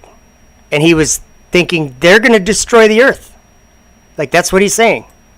And when I considered with myself how mighty they were, and how they could shake the whole world in a moment of time, I feared to let them go. I made therefore a circle about them in the air with my ring, and said, Stay there. And the demons stayed, holding the pillar sloping between heaven and earth. And there they are to this day. And if anyone looks, he can see the pillar sloping in the heavens, but the demons he cannot see. So he's saying that he bound the demons and told them to stay there because they were going to bring him the pillar, but when he saw it coming through the sky, he could tell how powerful the demons were. And he said how they could shake the whole world in a moment of time. They could shake the whole world in a moment of time. So he said, stay there. And he bound them up in the sky, staying there. And he said, then you can see the pillar till this day. But listen to what he just said about who can see the pillar and who can see the demons. And the demons stayed, holding the pillar sloping between heaven and earth. And there they are to this day. And if anyone looks, he can see the pillar sloping in the heavens, but the demons he cannot see. But when they let fall the pillar, then will be the end of the world. to blaspheme his name, and his tabernacle, and them that dwell in heaven. And if anyone looks, he can see the pillar sloping in the heavens, but the demons he cannot see. But when they let fall the pillar, then will be the end of the world. And if anyone looks, he can see the pillar sloping in the heavens, but the demons he cannot see. But when they let fall the pillar, then will be the end of the world. So it's not just me saying these things about rockets. Solomon talked about them. If you can, Zechariah, he saw a flying roll or scroll, and he was told that was a curse that goes over the face of the whole earth. What else goes over the face of the whole earth? Well, rockets do. Low Earth orbit, right? It's Sheol, guys. It's the sides of the pit. And that's the world we've been growing up in. So I found this right here. Where is it? There we go. This is what I was talking about. I've had this on my channel quite a few times. Just missed me. That idea I have is something real. But again, I talked about it. I don't think it's actually going to come down here. I think it's actually where it's going to end up right now. In the sides of the pit or whatever, the lake of fire. Because maybe I should read Enoch 67 sometime here. If you're interested in learning about... okay, when we look up at the night sky, we see the stars, and the sun and the moon and whatever. I mean, the moon. But we see darkness. They're in a place of darkness, wherever God called it night. He separated it from the light and the day. So it's night or darkness. And Thomas Morgan put another verse up here that I'm going to find. Psalms 18:11 says, "He made darkness his secret place. His pavilion round about him were dark waters and thick clouds of the skies." So if you take that verse and keep that in mind when you read Enoch chapter 67, you'll see that the evil angels are imprisoned in those dark waters. Imprisoned there. They're locked there. They're bound in that place. And so when NASA goes sideways so fast, or SpaceX goes sideways so fast that they reach what we're called orbit, we have been taught is called orbital velocity or low Earth orbit, but it's actually a place where they're perpetually falling into darkness. It's outer darkness. So that's just something that, a lot of people might even disagree with what I'm saying. They say, no, that's just space, or it's just the universe, or whatever. Exactly. The Bible talks about an empty place, the deep. It's a sea, a great sea abyss. It's an empty place, and that's, I think, it's the bottom areas of the firmament. I don't know specifically, but let's see. Let's read some more comments. I did like what I saw going on in the chat here. And Andrew said, where was that? I lost it. Where is it? Oh, it must be higher up. Andrew was talking about the globe with some people, and he said something that shut them down or made them stop talking about it or whatever. Let's see. I don't want to say until I read it. Oh, there it is. On a side note, I have silenced a couple of globe-believing Christians that opposed me recently. And then Blue Eyes said, "How did you silence them?" And Andrew said, "I only quoted scripture, and they could not speak a word against it." That is the whole point of everything that I want to do. The scripture is true, and science and our idea of it is wrong. It's false. At least the idea that we've been growing up in. I think we're learning the truth about it now. I think we're seeking the truth, and I think we're getting help from God. And I think that's important. Very important. Yeah, Isabel. Yeah, you notice in that book too how they said, or how Solomon said that he had fallen away from God and lusted after women. But that was a thing. Isabella Live 2 posted, they may have known what it would take to corrupt Solomon along with his many wives. So let me aid you to that end, my lord. Let me bring your greater riches with my brother. Simply release him as well. Yeah, that's basically what he was saying. And then he actually asked that demon of the Red Sea why he was bound in the Red Sea. And the demon said, yeah, remember when when God parted the Red Sea? Yeah, I was in there when he let the water back in. And I was bound there until now. So that was a demon that was part of that situation. So there's a lot of angelic things happening that we don't see. I mean, like it said right here, the demons, they can see the pillar, but they can't see the demons carrying the pillar. So I think this might not be the video I was looking for, but there's one just like this. Actually, yeah. Let me find it because I use that guy's voice. What's it called? Scream movie voice. Let's see if I can find it here. The Great Pillar. I think it's a newer video. Testament of Solomon. Here it is. Okay, we're going to watch this one. In a world.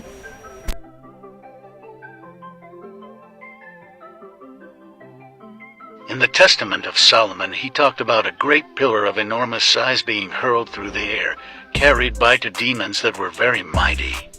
It says that he bound the two demons in the sky and commanded them to stay there, and they are there until this day.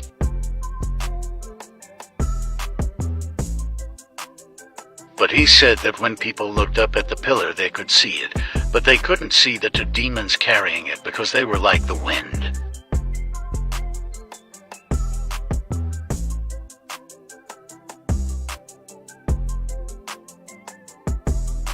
Then he said that when they let the pillar down, it would be the end of the world. There is the start of our first stage entry burn, as you can see. Look at this fire coming down from the heavens to the earth on a SpaceX webcast. Just a rocket landing. Nothing to see here. Did we get that call out for a good entry burn? Of course there is nothing to see here. You said it yourself, we can't see the demons carrying the pillar. We can only see the pillar.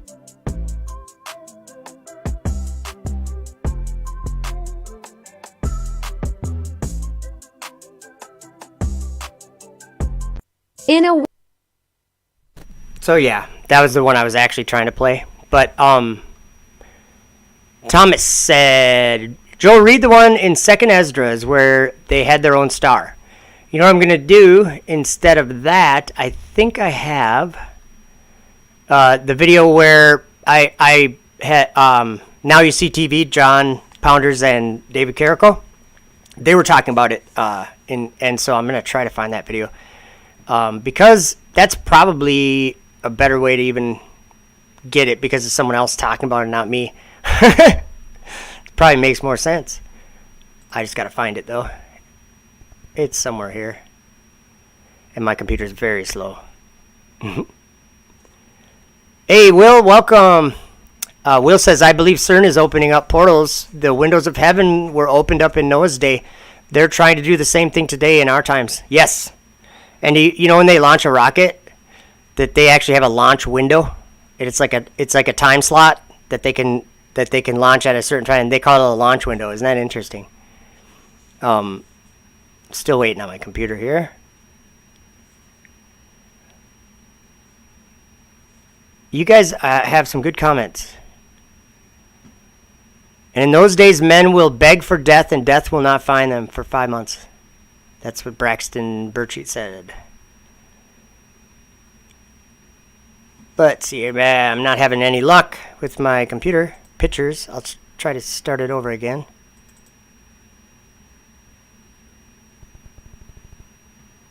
Oh, yeah. Isabella, what's that? Rim fan is what you're talking about. Rim fan, I think. That's in the Book of Acts that they mention that. They also mention Artemis in the Book of Acts. And, yeah. Artemis. Apollo's twin sister. Sick. Oh, you know what? Maybe I'll try to find it on my YouTube. That might work better. Even their own star. Let's watch this. Might take a second to get on there, but probably quicker than trying to find it on my program. So hopefully this works.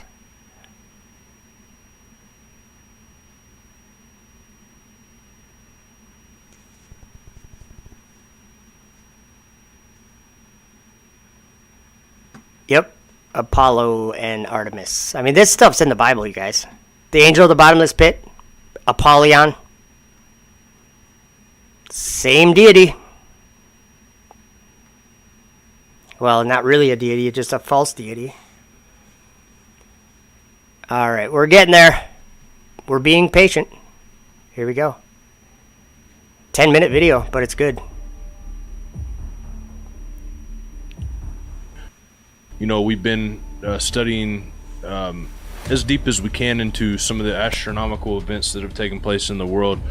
And when we start talking about this destroyer, obviously millions of things, something major comes to mind, but a lot of different clues on what a lot of mythologies talk about. I mean, almost all of them have this star or thing or whatever you want to call it that comes forth and creates a catastrophic event that really actually changes, and you'll get into that, but changes time itself. Yeah, it changes time itself. It changes the calendar.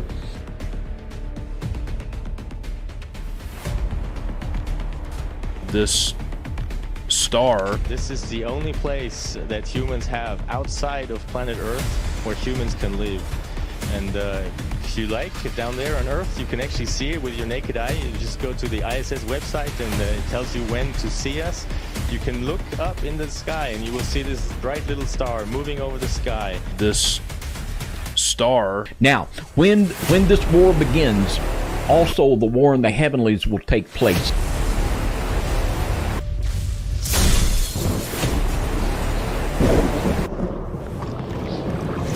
And we're going to look at a text here in 2nd Esdras, and we're going to look behind the scenes into the spiritual realm for just a moment. In 2nd Esdras 15:35, and they shall smite one upon another, and they shall smite down a great multitude of stars upon the earth.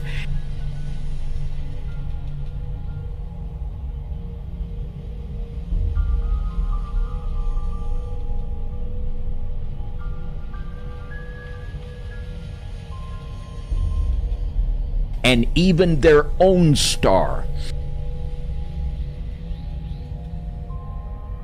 And blood shall be from the sword unto the belly, and even their own star. And even their own star. This bright little star moving over the sky. And even their own star.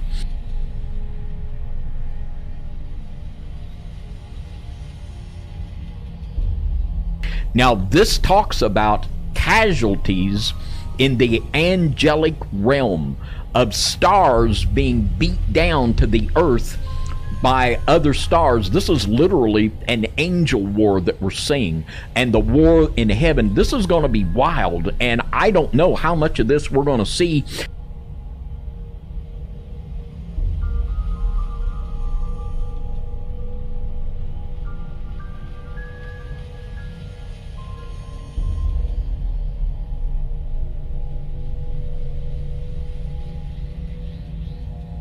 During this time, the word in Isaiah says, you know, you better get in and hide, because there's going to be all kinds of strange going on. This is when Jesus said men's hearts are going to fail them for fear. Their hearts are just going to give out because it's just too much for them. Now, there is a precise correlation to this in the scripture about the smiting down of the stars. Now, let's read it in Daniel chapter 8 and verse 10. And it waxed great even to the host of heaven, and it cast down some of the host of the stars to the ground and stamped upon them. That there's going to be casualties in this spiritual war. We're actually going to have angels fighting and destroying one another, casting them to the ground and stamping them. And in this text, it says that the little horn will do this.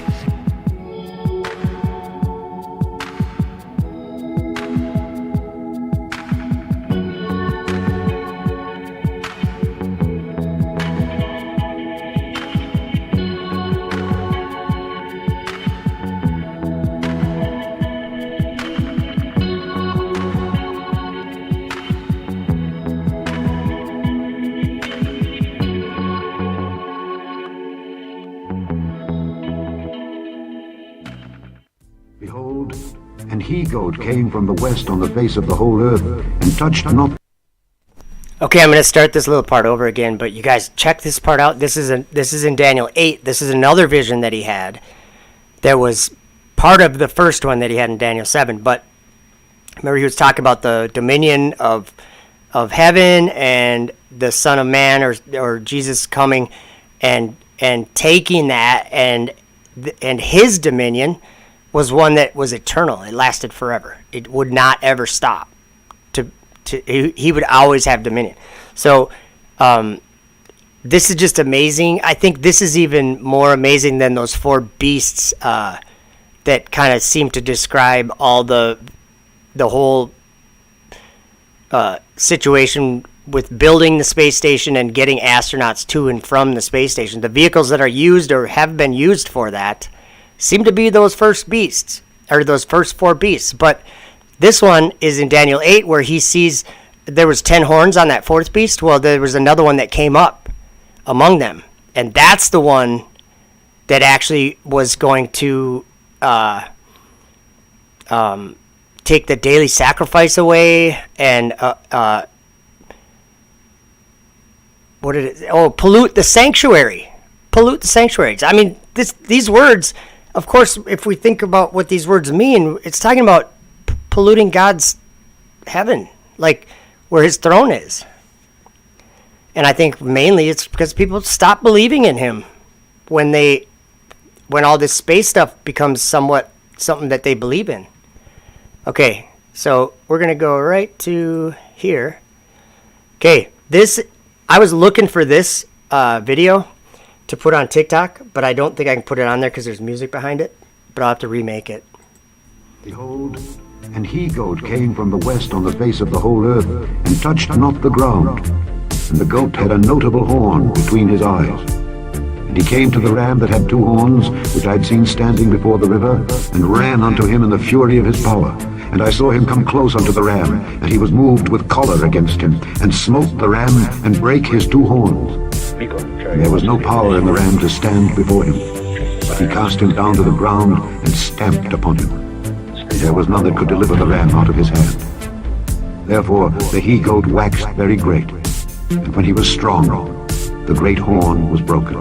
And for it came up four notable ones toward the four winds of heaven.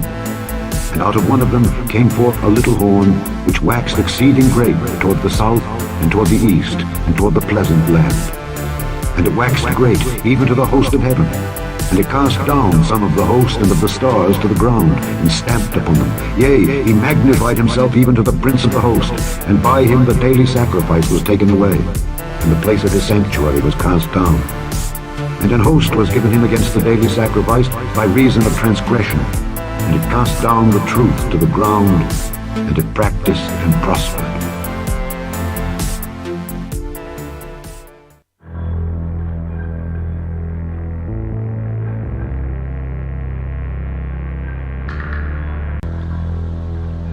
And I beheld another beast coming up out of the earth. And he had two horns like a lamb, and he spake as a dragon.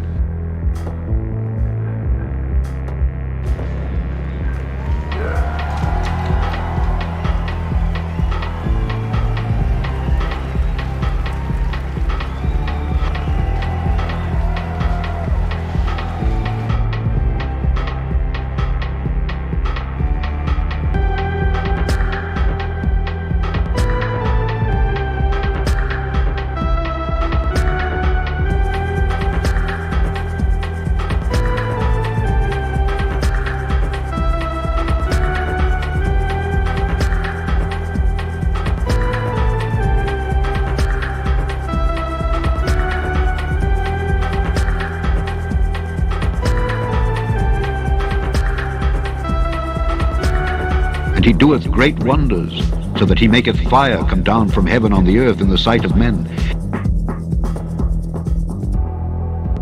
So that he maketh fire come down from heaven on the earth in the sight of men.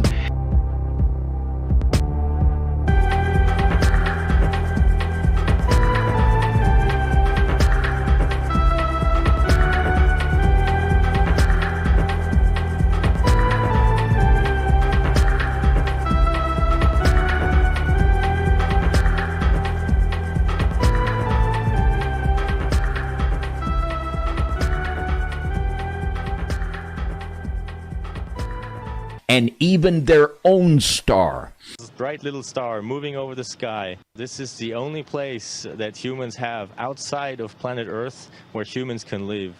And if you like, down there on Earth, you can actually see it with your naked eye. You just go to the ISS website and it tells you when to see us. You can look up in the sky and you will see this bright little star. This star moving over the sky. Here we are, 6 humans on the International Space Station, the embassy of humankind out in space. And even their own star. You can look up in the sky and And they that dwell on the earth shall wonder, whose names were not written in the book of life from the foundation of the world. When they behold the beast. You can look up in the sky and they behold the beast. You will see this bright little star. They behold the beast. Moving over the sky. They behold the beast that was, and is not, and yet is. You can see that on many, many nights. And if you see it, think about that humans actually built this. And even their own star. On the International Space Station, outside of planet Earth. So incredibly black, so incredibly dark. It's a bottomless pit of deep black. Wandering stars, to whom is reserved the blackness of darkness forever. Because in the Bible, there's a place where there's darkness forever.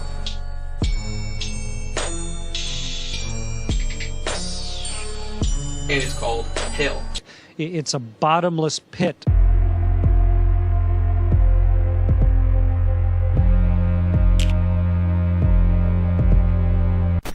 Yeah, our time is short here.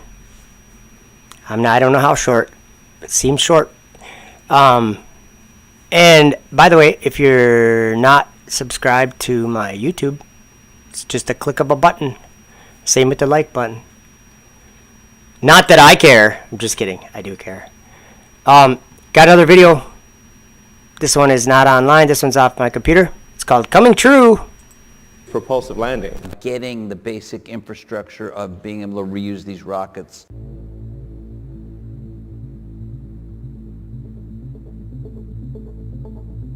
I think you guys have heard this verse at least once in this stream. And he doeth great wonders, so that he maketh fire come down from heaven on the earth in the sight of men. And we live in a time, you guys, when this is happening, or something that fits this description is happening.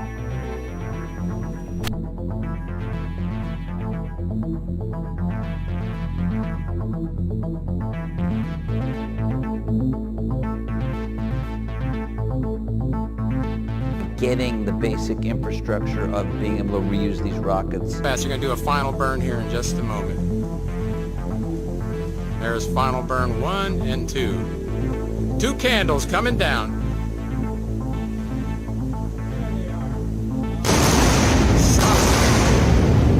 Double sonic booms. Okay, I'm going to read you this. These rockets are really loud. They're the loudest thing that the loudest sound that men can make, especially a continuous sound. Like maybe a detonation of Hiroshima was louder. I don't know. I'm just saying that if you go onto Google and type what's the loudest sound that men can make, you're gonna see the Saturn V rocket. You're gonna see the space shuttle, and that is why they have to be such a distance away from them, because it literally will shake your guts out of your body and tear your insides apart and kill you if you're too close, because the sound is so loud. I guess that's the best way I can describe it. In Enoch 57, which apparently TikTok is not keen on having on TikTok, and And the noise of their wagons was heard, and when this turmoil took place, the holy ones from heaven remarked it. And the pillars of the earth were moved from their place, and the sound thereof was heard from one end of heaven to the other in one day. How many things could be in these scriptures that actually are like really clearly describing these vehicles, the noise from them, that they arise out of the earth, they're lifted up from the earth, that men go in them, or they have the heart of man, or whatever. I wanted to actually read that, but I also wanted to stop and talk about some of the comments that you guys are putting. There's some good stuff here. Isabella Live says, it is their golden calf while children starve. And then Braxton Burcheat said, Elon could single-handedly cure starvation. Instead, he does this. And that's true. He's the richest man in the world. Andrew says, kill people and think he's doing a service. Remember in Daniel chapter 9, I think, where it says he will destroy them peacefully. With peace, he will destroy them. It'll seem peaceful what he's doing. It's a good thing, you know.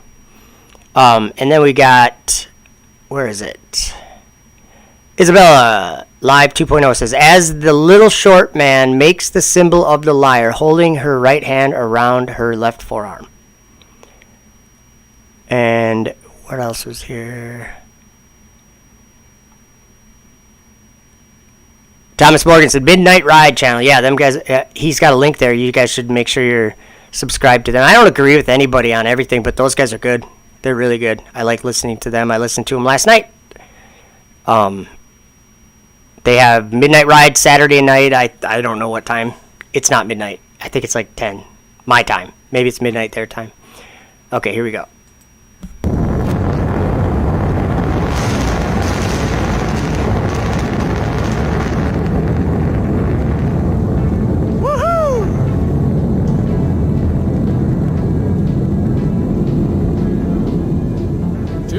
Beautiful landing. And I see two standing. There they go.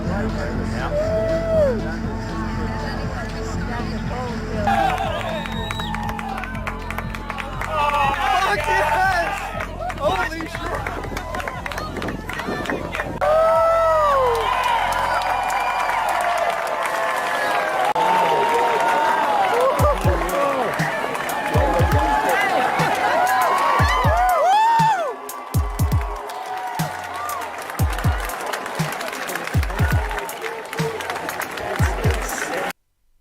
Okay, I want to point something out. Let's see. I'm going to zoom in on somebody. I just want you to watch somebody. Whoops. Let me remove that. Okay. See this? One of these guys right here. Pay attention to these guys right here, okay? They're watching the rocket. They just watched it land. This is in Florida at some place. So they watched it land. Now watch the sonic boom. Watch this. Wait for the booze. He jumped up in the air. Like, it's loud and you don't expect it. You can hear it faintly on this video. And look how far away they are from this. And just listen into you can hear the sonic boom. They're across the bay or something. They're way far away.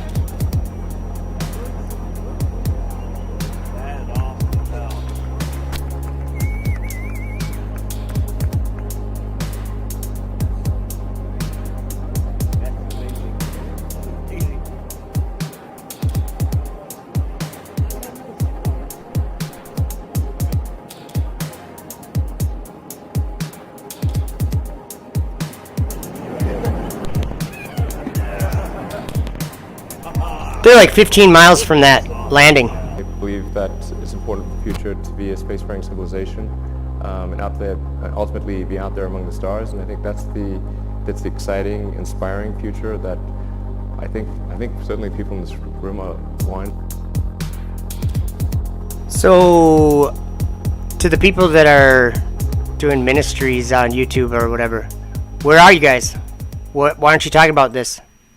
Why? There's only one person doing this in the world. Only one person saying that we're going to live up there in the stars and literally trying to make it happen with Starship and all this garbage. I'm going to make Mars habitable. There's someone claiming to be a creator. There's someone claiming to work miracles. And he happens to be making fire come down from the sky too. Are we like scripturally blind? Do these scriptures have meaning? I think they do. And I know a lot of people understand exactly what I'm trying to point out. And I'm glad, because 5 years ago no one did, and everyone was like, you're an idiot. And as these years have gone by, haven't you noticed how people are kind of dividing?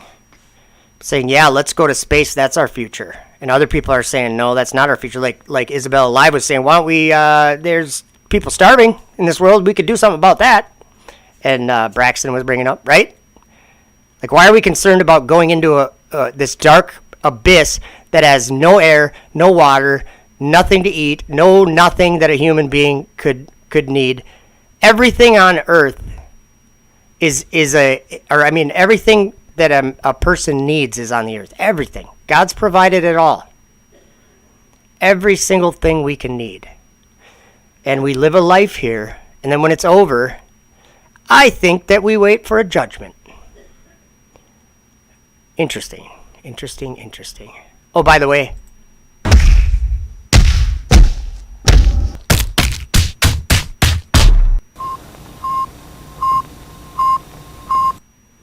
hey, I'm not going to be able to say that right. I'm going to say, I don't know how to say that. I'm terrible. I'm going to call you Dabrowski. Welcome, Dabrowski. It says, greetings from Poland. That's cool.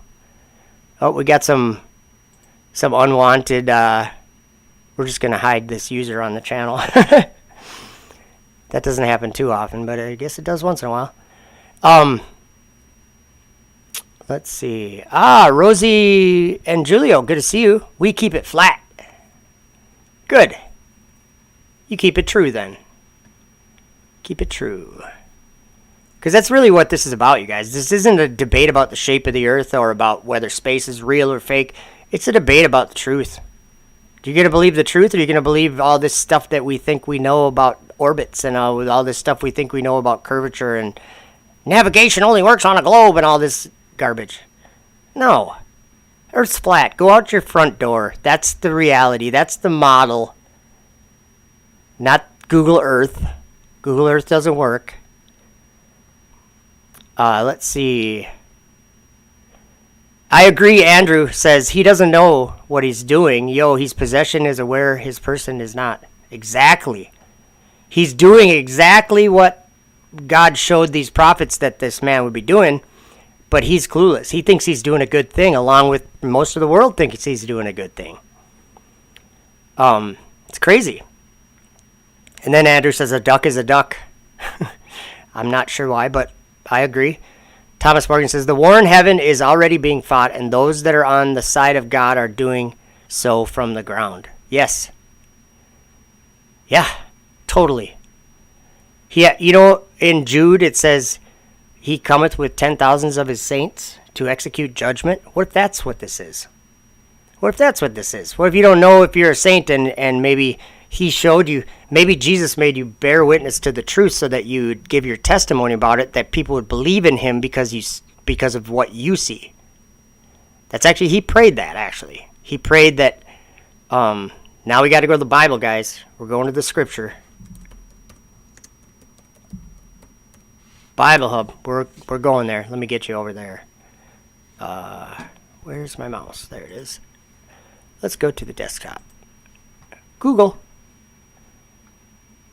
We're going to have to wait a second, but we're going to look at John 17, and then we're going to look at, what was the other verse I was going to think of? Maybe Daniel 12. Actually, there's three that we're going to look at. Okay, let's look at John chapter 17.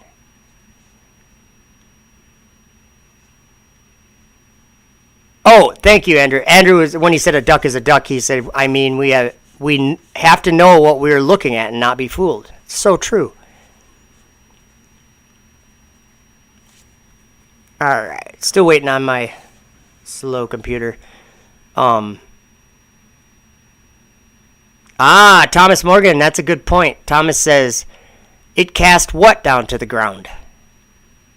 The truth down to the ground. That's interesting. Because that's what it says. He cast the truth down to the ground. And practiced and prospered. Dabrowski says, haha, I know, right? I had GF from Philly. Oh, a girlfriend from Philly. She was learning how to say my name like 2 years and couldn't do it right. LOL.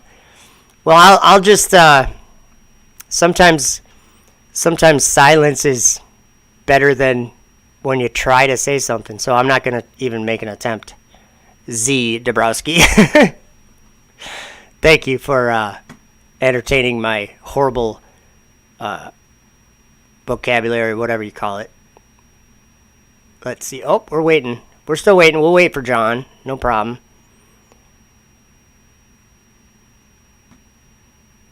Here we go. Let's go to... Whoops.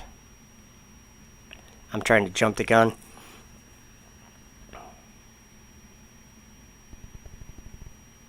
Thomas Morgan, another good point. Says, is it just a coincidence that at the same time that device started to be used, the world started waking up to the truth? I don't think it's a coincidence. Especially when it was prophesied by Jesus that he would tell us the truth. And that we would know the truth and it would set us free. Come on. See, I don't think it's my internet connection. I think it's actually my computer is slow. Because I just, I have too much garbage on it. I'm working on that slowly in the background. Okay, I think we're getting somewhere now. In John 17, Jesus was praying to his Father in heaven, to the Most High. And he prayed for two groups of people that would be in the world. Two distinctly different groups of people. And one of those groups of people, he said he was going to show them his word or give, how did he word it? Whatever, he would show them and they would receive it. And then he was praying that the other group would believe on him because of what the group he showed was saying.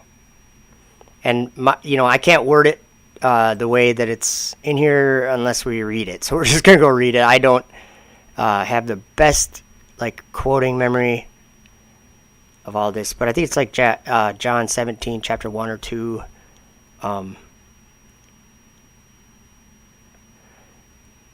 Let's see. While we're waiting, Z. Dabrowski says, actually, if you would look it up, Polish language is considered to be the hardest in the world to learn together with Chinese. Where Chinese is had because of alphabet. I've never even. All I know is the Polak jokes. Sorry, Dabrowski. I'm just teasing. I have no idea how to go anywhere with the Polish language. I mean, I could probably make a fool of myself and try to read a sentence in that, but I don't know how good that would go. Oh, it's hard because of the alphabet. I see what you're saying. Oh, Anthony, to fix the lag, try this fix. Download a new browser like Firefox. The new browser may fix it. Thank you. I will try that. That was Tony's Coffee House sending me a text. Thank you, Tony. Me and Tony and Thomas Morgan, we kind of text back and forth. Not every day, but me and Thomas have been every day for a long time. Sending each other links and stuff that I think it's good stuff. I'd put it all up on my YouTube, but that'd be like 15 posts a day, right, Thomas? Thomas says, praise Emmanuel. We're still waiting for my computer, guys. I don't know. There's something wrong. I will try Firefox because what am I using? Chrome? Yeah, I'm using Chrome, so I will try that. And I never even thought of trying that before. That's an idea. Okay, you know what?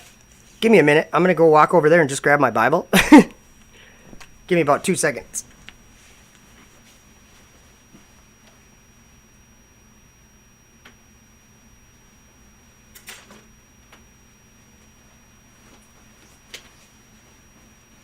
All right, here we go. Let's see. I'll just read it out of my Bible. I should have thought of that a minute ago. John 17. Here it is. Okay, so he's praying. Not Luke 17. Sorry. I was like, that's not what I'm trying to read. Okay, so these words spake Jesus and lifted his eyes to heaven and said, Father, the hour is come, glorify thy Son, that thy Son also may glorify thee. You know what, guys? I'm just going to read this whole chapter. And it's like the wording in the KJV is a little hard to understand, but not really. But I'll kind of point it out when we get to the verses that I'm talking about. But listen to what he's praying about. It's kind of amazing. Because I never really, I mean, it's just taken some time for me to understand or to get a comprehension of, you know, what he's asking for, or what he's praying for. MMA Paradise says, are you a fan of Parable of the Vineyard and Rob Skiba? Yes, I'm a fan of both of them guys. Adam's awesome, and Rob, R.I.P. Rob was awesome. And you know what's so cool? Rob is all his stuff. He's with us in all of this. Like, do you know how many people still put Rob's videos up for Flat Earth videos? Put up his people still refer to so many things that Rob did. Rob kind of did something that kind of set a precedent, and it maybe the whole world heard about it, I think.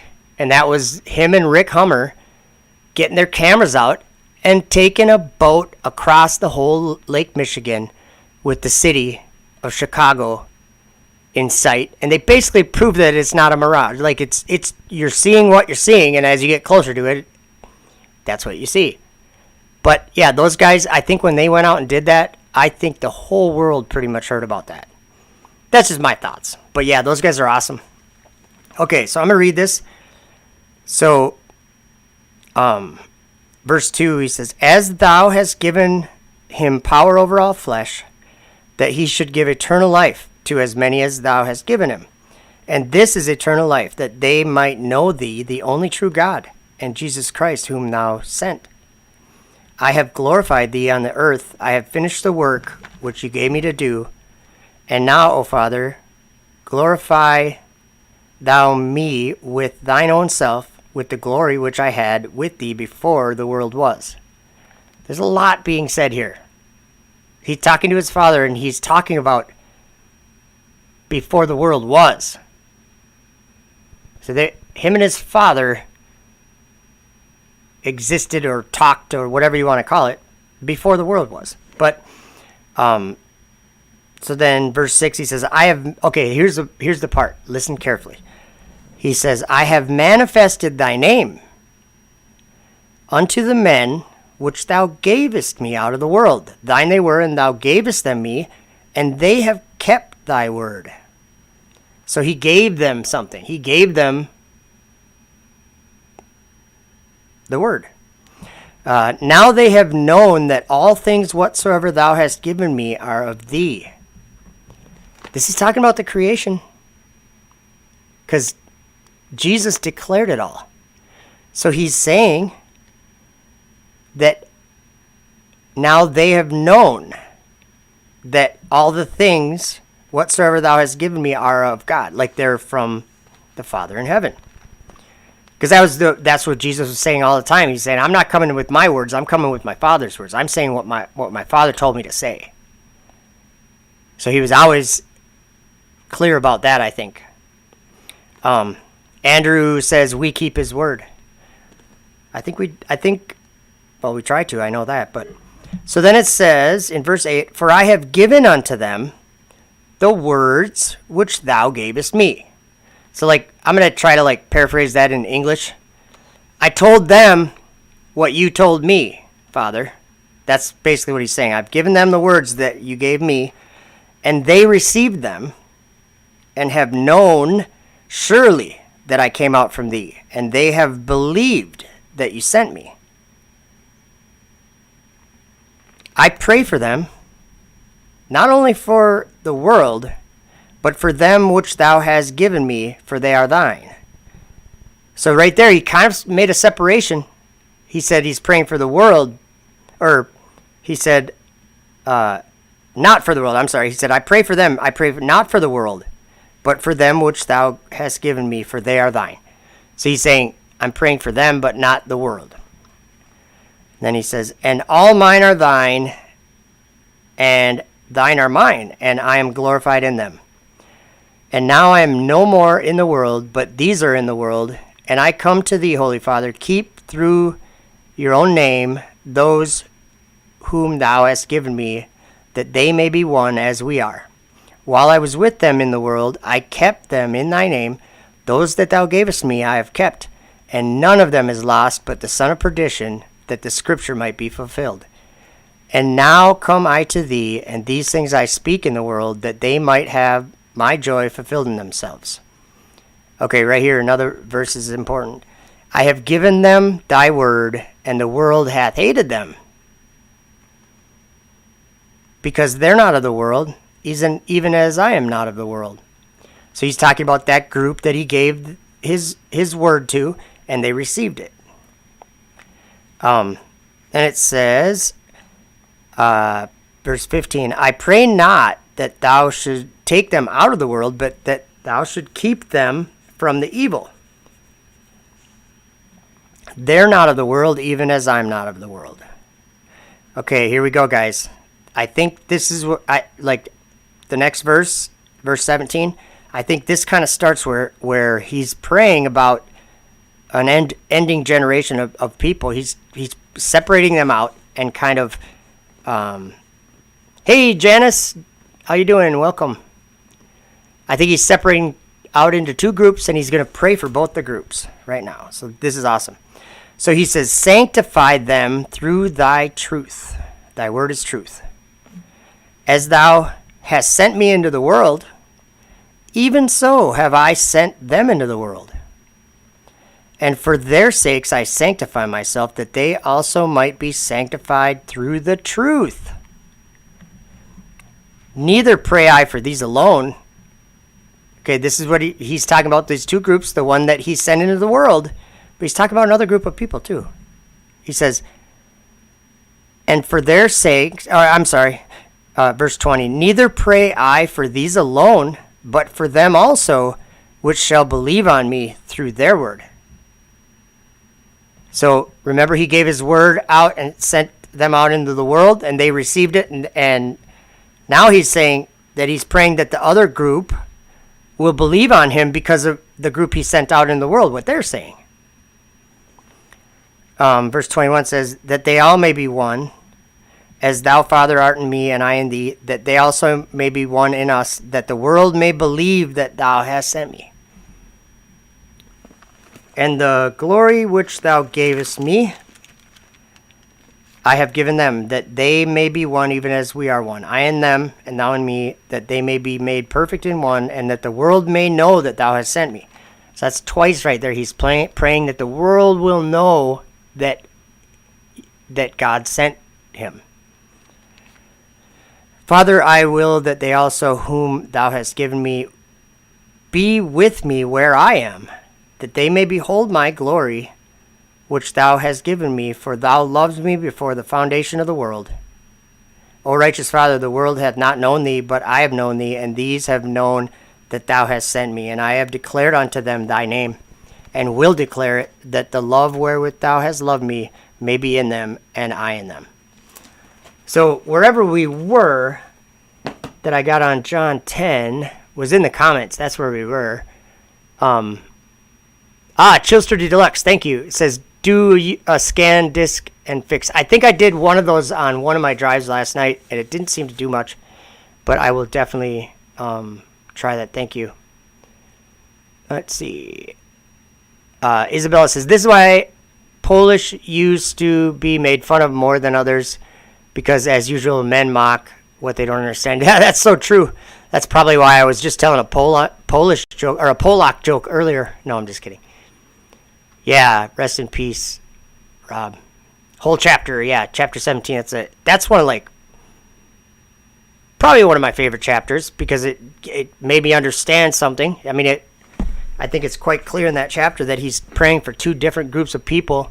One that he would do something to this one group, and they would agree and go along with what he was doing or telling them to do, just like he was doing with his father. He was doing what his father told him to do. So he was just basically saying, I'm going to do that again. And the people that you gave me, I'm going to send them into the world. And the world will hate them because they're not of the world. Think about it. Ever ask somebody or ever tell somebody that you think the earth is not a globe? You learn about hate real fast. A lot of us know a lot about it already. Let's see here. Oh, I got one more. I got to go back to my program. I'll show you one other thing here.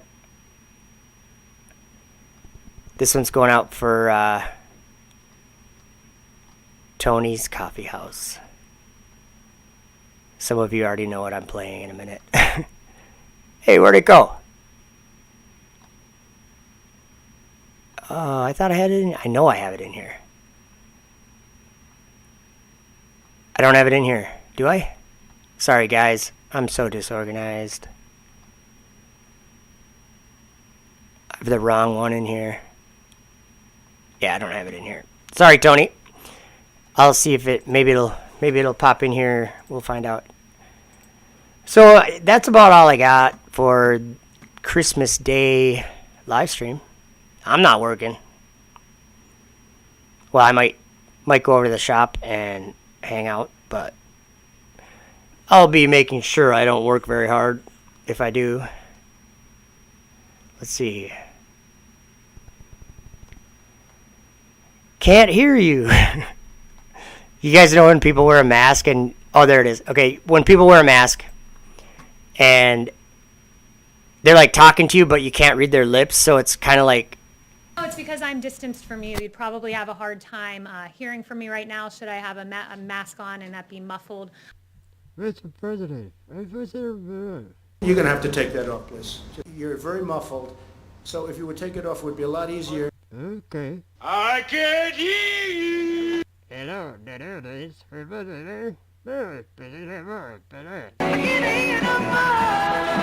Yes.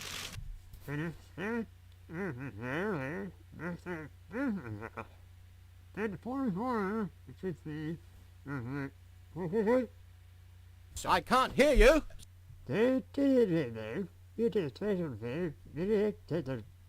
I said I can't hear you. I can't hear you. I can hear you.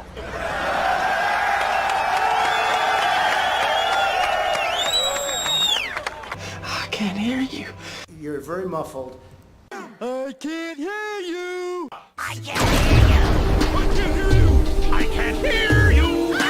I can't hear you.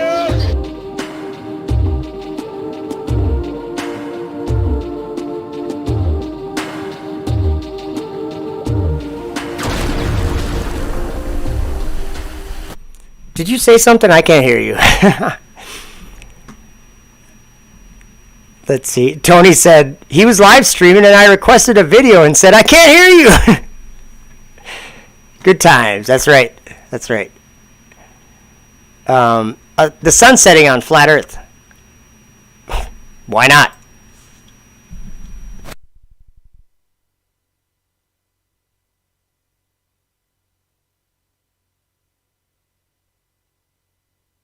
They tell us that the sun moves. Oh man, talk about unprofessional. Every time I do that. Hey, welcome Michael Kilpatrick, good to see you. Says, no one can stand before the face of Yah, not even the angels, so he gave of himself his right hand made as a man. Exactly, I agree, 100%. And then he sent him here to save people that were paying, they were being paid the wages of death because they sin. That's all of us. So there's a wage we all earn because that's just the nature of this world. Thanks, Adam and Eve. Thank you. I'm just kidding. I shouldn't probably do that. That's probably not good. But because of what Adam and Eve did, the whole course of reality changed for all of time. And I think that was part of that's just how it happened. Thanks, guys, for the encouragement. I like that. Braxton says, great show. Awesome. Thanks, everyone. And Isabella Live 2.0 said, where was that? You guys are typing fast. This was wonderful, he said. Thank you, Morgan. I appreciate it. I was in one of your streams the other day. And what were you talking about? I can't remember. I'm having a mind block.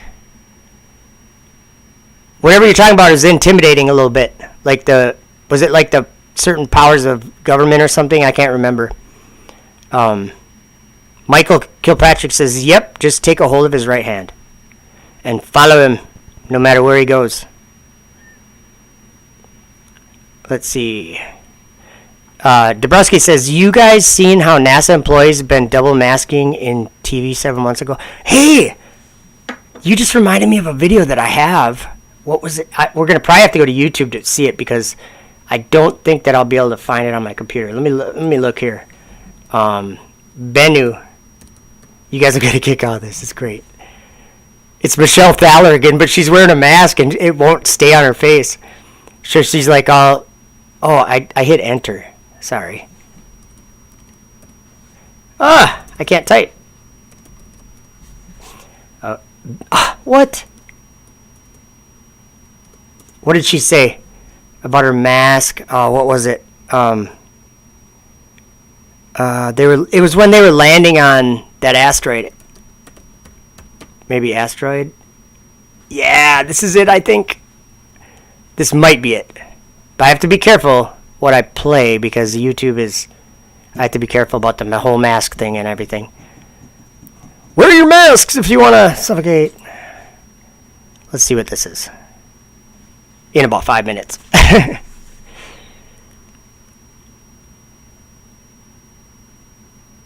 I'm glad you brought that up, Z Dabrowski, because you'll like this video. We're struggling with our masks. Like, they had these funky, new age looking masks that they were trying out or something when the whole pandemic thing was all in the... So the video is called Asteroids, COVID-19, and NASA. We're landing on Bennu, or whatever. I think that's what it was. So the reason why you have a blank screen is because we've been waiting for the desktop to start working. Here we go. Look at that. They put the COVID-19 banner on here for me. We're tagging an asteroid. We're tagging an asteroid, he says. Welcome, everyone. I'm Michelle Thaler from NASA's Goddard Space Flight Center, COVID-19. And thank you for joining us. As you can see, I'm struggling with my mask here a little bit. COVID-19. As you can see, I'm struggling with my mask here a little bit. I'm pausing it because everything has gone. I'm going to let it buffer for a second. We'll start it over. We're tagging an asteroid. Look at these ridiculous people. Just wait till you see how it starts fogging up on her and she's like, you can tell she is getting pissed off. She's like mad, but she has to act like, well, we have to wear these and it's part of life on this crazy Earth. Oh, by the way, we're landing on Bennu. We're going to bring a sample back to the Earth because that couldn't be dangerous. Wow. We're tagging an asteroid. Welcome, everyone. I'm Michelle Thaler from NASA's Goddard Space Flight Center, COVID-19. And thank you for joining us. As you can see, I'm struggling with my mask here a little bit. COVID-19. As you can see, I'm struggling with my mask here a little bit. And if everything has gone right tonight, a little bit of Bennu will be coming back to Earth in 2023. So let's get one last visit with our social media desk. James, what's going on? This is one of these evenings where it's such a privilege and a pleasure to be working for NASA and for the idea of scientific exploration. Sorry, guys. I don't know why my computer is not allowing it. We still have there we go. challenges of COVID-19. So Let me please bear with go us back. today. Sorry again. As you can see, I'm struggling with my mask a little bit. COVID-19. As you can see, I'm struggling with my mask here a little bit. And if everything has gone right tonight, a little bit of Bennu will be coming back to Earth in 2023. So let's get one last visit with our social media desk. James, what's going on? This is one of these evenings where it's such a privilege and a pleasure to be working for NASA and for the idea of scientific exploration. So I'm Dr. Michelle Thaler. As you can see, I'm struggling with my mask here a little bit. We still have to deal with the challenges of COVID-19. So please bear with us today as we are working with our masks and trying to do this the best way we can. As you can see, I'm struggling with my mask here a little bit. COVID-19. For NASA, COVID-19. Bennu, COVID-19. COVID-19. For NASA, COVID-19. Bennu, COVID-19. Bennu, COVID-19. COVID-19. Bennu, COVID-19. Good night. So, just pointing something out, did you guys realize what she said about this asteroid and the sample? A little bit of Bennu will be back on the Earth in whatever.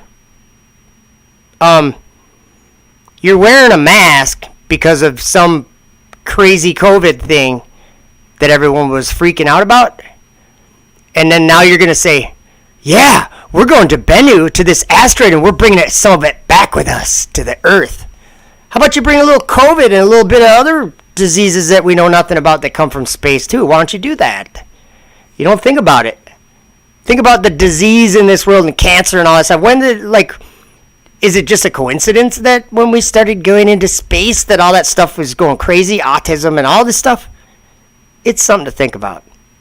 I don't think anything from Bennu, a sample from Bennu, is going to do anybody any good here. Probably just bring a little disease. Think about it. Tragic FE, what's up? Good to see you. I'm trying to say hi to everyone that comes in the chat. Thank you, Thomas. He's just reading, having problems with his computer. Andrew says COVID-1900. Oh, that's good stuff. Zombie virus protection going on. Space. Tony. Tony says space herpes. Oh, LOL on the globe. Yeah. Oh, man. Space virus. Yeah, let's bring some space viruses in on some meteors or whatever. Asteroids. I mean, where does hemorrhoids come from? Isn't that? It's probably asteroids. I think, remember the movie Vacation or National Lampoon's Vacation, and the kid was like saying he had a video game, Asteroids, and the other kid's like, no, my dad gets them once in a while, can't even hardly sit down. He thought he was talking about hemorrhoids. Anyway. Yeah. Oh, Michael Kilpatrick. She need a cloth mask that covers her whole face. Oh, if you watched that live they did though, I felt bad for Michelle. She could not keep that thing on her face. It kept climbing up her nose. Like every time she'd talk and move her nose or whatever, it just kept climbing up her chin. So she had to keep grabbing it the whole time. And she's like, you could tell she was just like, grr. She was like sick of it. She was mad. But I was laughing. Why not laugh? It was hilarious. Like, take this. Never mind. I can't say that. When I say take it off, I meant take your hat off. Yeah. Don't wear a hat. Wow. Hey, Torch Fuego. What's up? Good to see you laughing with the fire and the peace sign. Awesome. Okay, let's just stay on this before we go. Let's stay on this kind of the wave we're riding, and let's remember that AI robots also have beliefs. So, hello, I am Sophia. I interviewed another AI robot from Wuhan, China. She said she lived on the other side of the globe. I told her that was a lie, and that Earth is actually flat. I couldn't believe what she said to me. You must be stupid. I saw the curve from an airplane. Did she just say that? I checked. It is flat. Kind of rude. I can't help it if you are not able to understand science. So it sounds like the same kind of debates are going on in the AI community as there are in the real community of people. Interesting. Let's see. There's some, like, I'm just trying to keep it, like, kind of fun right now. Have you guys ever heard of the Joe Rogan, or the Toe Rogan podcast or whatever? Did you ever hear that Elon Musk was going to drill, like, he was talking about, you know, taking a drill bit and cutting a circle out of your skull and replacing it with his brain chip? So I made this. I had to.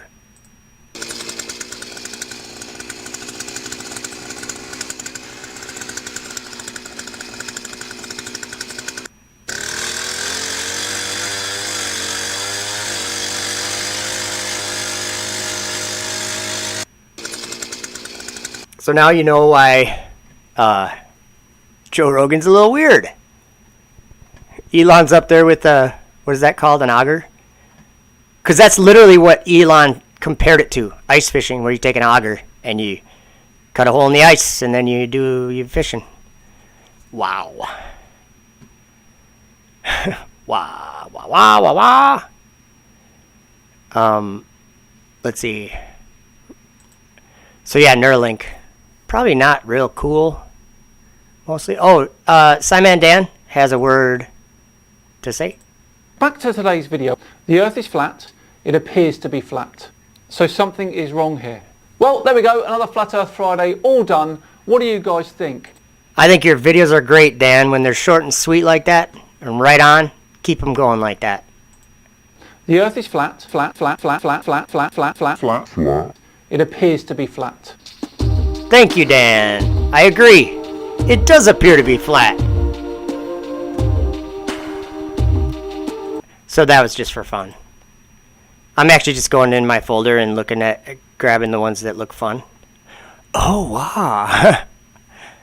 I could play this. It's 10 minutes, though. I don't know. 10 minutes.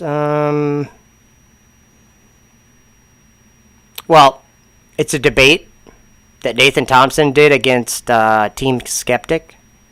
This is like a globe guy and a flat guy. You want to see the result? We might as well watch it. We'll watch it.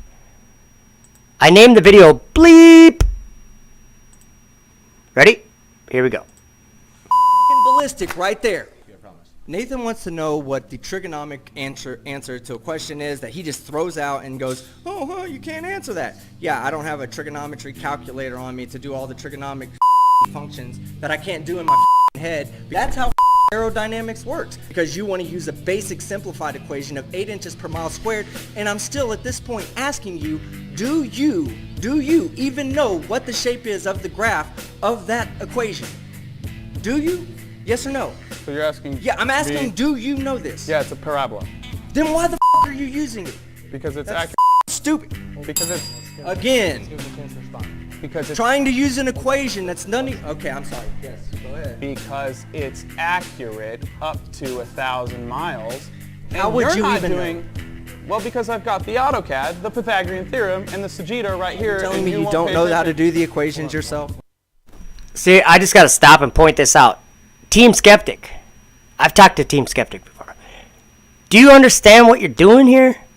Nathan has, right on his phone there, he's got the AutoCAD, like the information about the curvature formula. That does work. It's just Pythagorean theorem. It's simple. It works great. Doesn't matter if it's a parabola for the 8 inches per mile squared or whatever they're using. Doesn't matter. It works. It accurately describes the amount of drop that would happen on a globe that's proposed size. But notice that Team Skeptic is not even understanding how to do any of that. And he thinks that Nathan's lying because he's saying that he knows the math, that he does the math. He's like, he can do it on paper. No, I do. You don't know. Because I asked you how much curve we should see at 10 miles, and you didn't know. How much should we see? How much should we do that? No, don't look there. Tell me how much we should. No, it's easy. stop 666. Oh, 666. And how did you come up with that, Nathan? I How didn't did you make come up No, the how Earth did you curve. come up with I that think number? it's flat. How did you come up with that number? What I did equation your did you math. use? No, what equation did you use? You gave the Admit the measurements. equation right now. You Don't gave the avoid my measurements. question. Don't look for the answer. Give me the equation. Do the math for According me to right now. Pythagorean theorem. And that's You accurate are up so dumb. And that's accurate up to 1,000 feet. That's just Again, an ad hominem. I don't care if it breaks. I don't. Guess Miles what? around though, I right? don't think it's a parabola. You So stop think it's using these 25,000. parabolic equations and saying this is what I believe, because guess what? Wrong. AutoCAD's not a parabolic equation. AutoCAD's a program they use to make engineering parts. Okay, so you don't know what you're talking about. You're just reading numbers from somebody else and believing them. Yes? Yeah, but the AutoCAD, yes or no? Are you the doing that? AutoCAD Yes or no? Matches. Are the you doing Pythagorean that? theorem. Yes or no? No, You're not not. at all. Oh, you did this yourself. Yeah, you can You do went this out and math measured yourself. it yourself. Oh yeah, I believe that. Where's your You can do evidence for spherical that? trigonometry on a paper. You don't have to go. Then why outside. the think that the sun is where it is in the sky? If you can do all this trigonomic equations, how can you look up in the sky and say, oh, it's flat? Because guess what? The position of the sun in the sky, with all this trigonometry thing that you're actually saying that you know how to do. With all this trigonometry thing that you're saying you actually know how to do? Yeah, we do know how to do it. Because we learned how to do it. And it's really easy to do. It's just simple math. To prove the shape of the earth and how much curvature and drop it is, those same functions tell you that where the position of the sun is in the sky makes your position absolutely false. And there's no way to say, oh yeah, the position of the sun in the sky absolutely proves that the earth is flat. Oh yeah, really? We've done the test. Can we get back to earth curves? Straw man piece of Okay. Okay, we'll Neil get to a deGrasse point. Tyson. Stop trying to be so dramatically long with your descriptions. Just get to the point so I can tell you how you're wrong. Show me it's not possible. I don't care about your observation that you just say, oh, this must be. I don't care about your must be's. I want your empirical shit. I want you to say, this is why this is absolutely impossible on the globe Earth. And then you got an argument. Then you got a case. Until then, you're just blowing air out. Yeah, making so- everybody and see how dumb you are. So my argument is that water is a natural level. It's a property And? of hydrostatics. So that's why we see too far, is because water is a natural level. They teach in school 70% of Earth's surface is water. And all water at rest, which is the study of fluid statics, says the surface of the water will be horizontal and level to its container. So all water you've ever seen, whether it's in a cup, a bowl, a bathtub, a pool, or a lake or an ocean, is one, contained, That's and two, great, bro. I Great am observation, still but what does that have to do talking, with please, the if Earth? you could. But what does that have to do with the earth? Team, you gotta listen. You gotta pay attention to what your opponent is saying. He's literally demolishing you with his calm demeanor. I was just saying water is level, and it's a property of hydrostatics. And the surface is a natural... You were saying it ad nauseum. Let me answer. You were saying it ad nauseum. No. World record, less than a second. Who cares? Well, I don't know. Throw out another observation you're completely uninformed on, and let me see what you have to say about it. I have all the numbers here. Okay, well let me get to a point that you've made, since you keep making these uninformed observations where you don't. Oh, but look, this is so much further than what my completely incorrect calculation has to say. So let me go ahead and start reading off some of the you brought up. Absolutely have this predefined notion of what a barrier must be. Because when you turn on a blender, yeah, the center moves faster than the outer portion. Okay. You agree? Yes, yes. Okay, so if the Earth has a Coriolis and the atmosphere moves separately from the Earth, when did this just happen? Do you think the Earth just started rotating last year and the atmosphere was there and they were all stuck in one spot and now the atmosphere just started, or the Earth started rotating and now we got to wait for the blender to catch up with everything? Team, I don't think no. the Earth rotates. I'm trying to That's your understand problem. argument. Nobody cares about your ignorances. I don't care about them either. We'll see it when we does. get to the Q&A. It does. Well, do you have proof of what you just said? Can you stop interrupting me for 2 seconds? To answer my question, okay? do you have proof that there is no Coriolis? Yeah, of course I do. Show it to me. You throw something in the air and it comes right back down. No No Right, Coriolis right, states right. that the Tell atmosphere... me. What should happen? What should happen? Tell me. I'm about to. No. Tell me what should happen. Yeah. Coriolis states that the atmosphere moves separately from the Earth.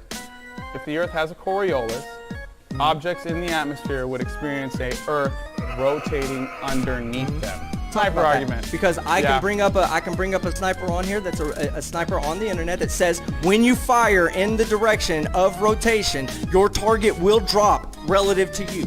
relative to to the way you're firing. And when you fire in the opposite direction, your target will raise. So it's dropping or raising based on the rotation. Yeah, isn't that what you brought up about Neil deGrasse Tyson? How long is the sniper bullet in the air for? Well, with sniper, you have no idea. You don't. Are you just making an assumption on a video that you haven't watched just to support your narrative? Because you know what? You don't know how far sniper bullets go. Sniper bullets that are shot at relatively short distances don't necessarily take a Coriolis into account. But if they are shooting at great distances, which is usually done on a range, they absolutely do take it into account. And I've got video to show it. Sniper on here that's a sniper on the internet, no, it's going to think that its frame of reference, which is the pocket of air it's in, is completely still, and it's just going to go right along with the air. That's how come when you take a helicopter and you go above a spot, it's going to rotate at 15 degrees per hour inside of the atmosphere. Not because of the ground below it, but because of the atmosphere that it's inside of. So the helicopter rotates at 15 degrees with the Earth, is what you're saying? Yes. Okay, so why doesn't the sniper bullet do that? What are you talking about? It does. Conservation and momentum. You just said Earth rotated under the sniper bullet. Right? You just said Nathan, Earth listen, rotates if you under the jump sniper up bullet. and down right now, the Earth rotates underneath you. Do you agree with that? What? In my model, when you jump up and down, just because you don't understand it doesn't mean anything, okay? When the bullet is fired, the bullet is ballistic. Do you agree with that? Yes or no? So the Earth moves Hold under on. you when you Agree, yes or no. Quit trying to avoid my question. Wait, you just said you the know Earth I'm moves about to under prove you. you wrong, so answer the question You said or the don't. Earth moves under you. Do you understand that when the bullet is fired, it's ballistic? Do you understand that? Yeah, like a ballistic. Do you understand that when the bullet is fired, it's define that ballistic? for the audience, please? So It means we're that it's clear on not here. powered. It's under its own power. It's been shot out, and there's nothing else to guide it or anything, okay? It doesn't have powered Just like flight. my water bottle. Toss it in the air. Toss it in the air. That's ballistic right there, Yeah, okay? did Earth rotate under now, it? yes, it did. And Earth rotated yes, under it at did. 1,000 miles an and hour. You're ignorant. No, 15 degrees per hour. We're not at the equator, are we? 15 degrees an hour, right? So we live on a ball, which is... That's why you don't understand what you're talking about, because you make comments like that. Right? So 15 degrees an hour. Yeah. Right? So Earth's allegedly 24,901 miles around. We allegedly have one day, one 24-hour day. So Earth's allegedly traveling approximately 1,000 miles an hour, or what you call 15 degrees. Okay, so if you're driving in a car at 1,000 miles an hour and you flip a coin up, is the coin going to come right back down, Nathan, or is it going to hit the dude in the back seat? If you're in a car that's not moving at all, and you flip If you're a coin in up, a car that's moving at a constant 1,000 miles per hour and same you thing flip a happens if it's coin up, stationary. exactly. So what's your point right now? What's your point? You're the one that made the point about tossing the bottle up in the air and saying, "Does the Earth rotate?" Yes, it is. Wait, is the Earth rotating under the bullet when it's ballistic? Yes, it is. So if but I guess fire what? a sniper bullet in the car, yeah. So whatever. Let's say. will there be a Coriolis? Okay. If you what? If you fire a sniper bullet in the car? Because that was just your proof a minute ago. You said Earth rotates Listen how under stupid a sniper you are. bullet. Yes. Listen how stupid you are. That's just... Team Skeptic, can you please tell me what your evidence is of the distance of the sun in relation to the Earth? Yeah, okay, so there's an easy way to calculate. Well, it's not easy if you're not very well mathematically informed or if you don't have the proper astronomical viewing devices. Because she doesn't want to waste her time on a piece of human trash you like do? you.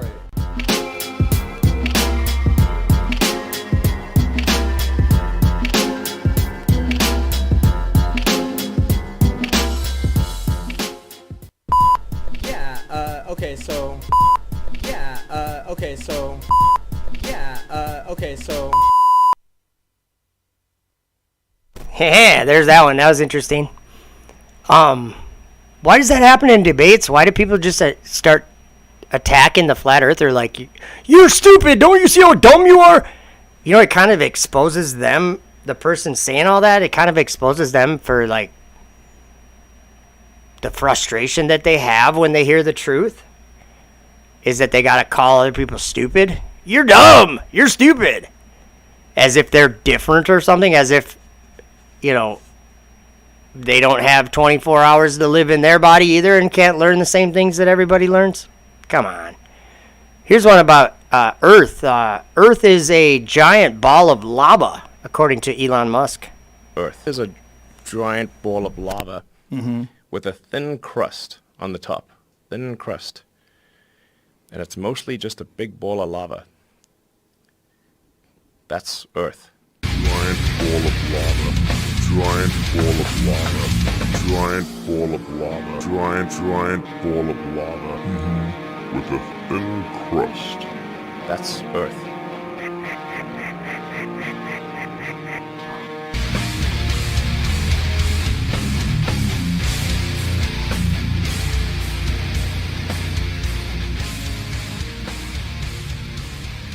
That is real science.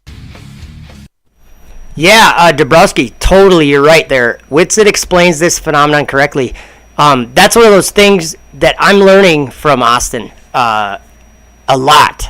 Just like, I'm not saying he has all the answers or anyone does, but when he's talking about the medium, I guess that we would call space or whatever the Austin Whitsitt. If you're not subscribed to Whitsitt Gets It, maybe someone can grab a link for his channel. They just had a baby, so who knows? He might not be making videos for a little while, maybe. Who knows? But I'll tell you what. He has clarity in his thinking, and he is very good at expressing that clarity to others. So, again, I'm not saying anybody knows everything, but I believe the Holy Spirit's showing Austin some things that this side of the debate is really interested in learning. So yeah, totally, I agree. George Fuego says, LOL, a ball of lava? Well, don't forget, it's got a thin crust. Here we go. And if you talk about symbolism, we got the, nine-headed dragon rocket, run by Elon Musk. Liftoff. Semper Fi, aim high. Go Falcon, go Dragon. That's where you have to go to Effed Up World and watch his videos about all the symbolism. If you look at these flat earth videos, they have hundreds of thousands of views, and just the thumbs up are just thousands and thousands of thumbs up. Look, I put up a video preaching against flat earth where I just mentioned it a few minutes in a sermon, 1,000 thumbs down. Steady state operating levels at 100% thrust on the Marty 180. Vehicle dynamics starting to good zone. 30 seconds of mission.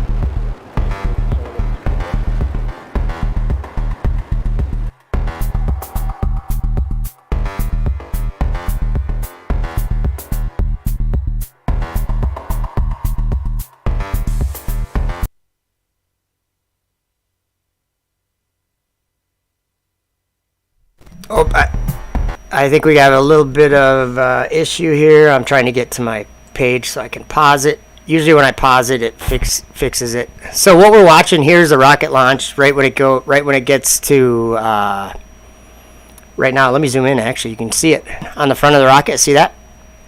That happens around the time when they're breaking through the sound barrier, and it sends a shockwave in all directions. Check this out. You can actually see the shockwave in the sky. Crazy. Oh, my play button isn't working. I try. Hey, at least I'm live streaming. Like, at least I can play some videos a little. It's still, yeah. Okay. I think I paused it again. Okay, I paused it again. Let me go back. I want to show you the ripples from that. They're crazy. Should be about right here. Hopefully it works. Nope. I'm learning to be patient.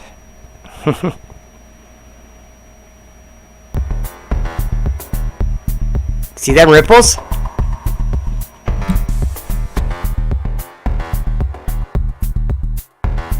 Verse 3, and there appeared another wonder in heaven, and behold a great red dragon, having Arg. Sorry, guys. 10 horns and I am pausing it, and we're going to have to do something different. I don't think the computer's going to work so good anymore. Thank you, Dabrowski's dropping some links to some physics stuff and some papers. Thank you. can't have too much excuse me, can't have too much information to look at, can you? It's like impossible. If it's information that we can learn from, I think every one of us is interested in looking at and trying to understand more about whatever we know or whatever we think we know.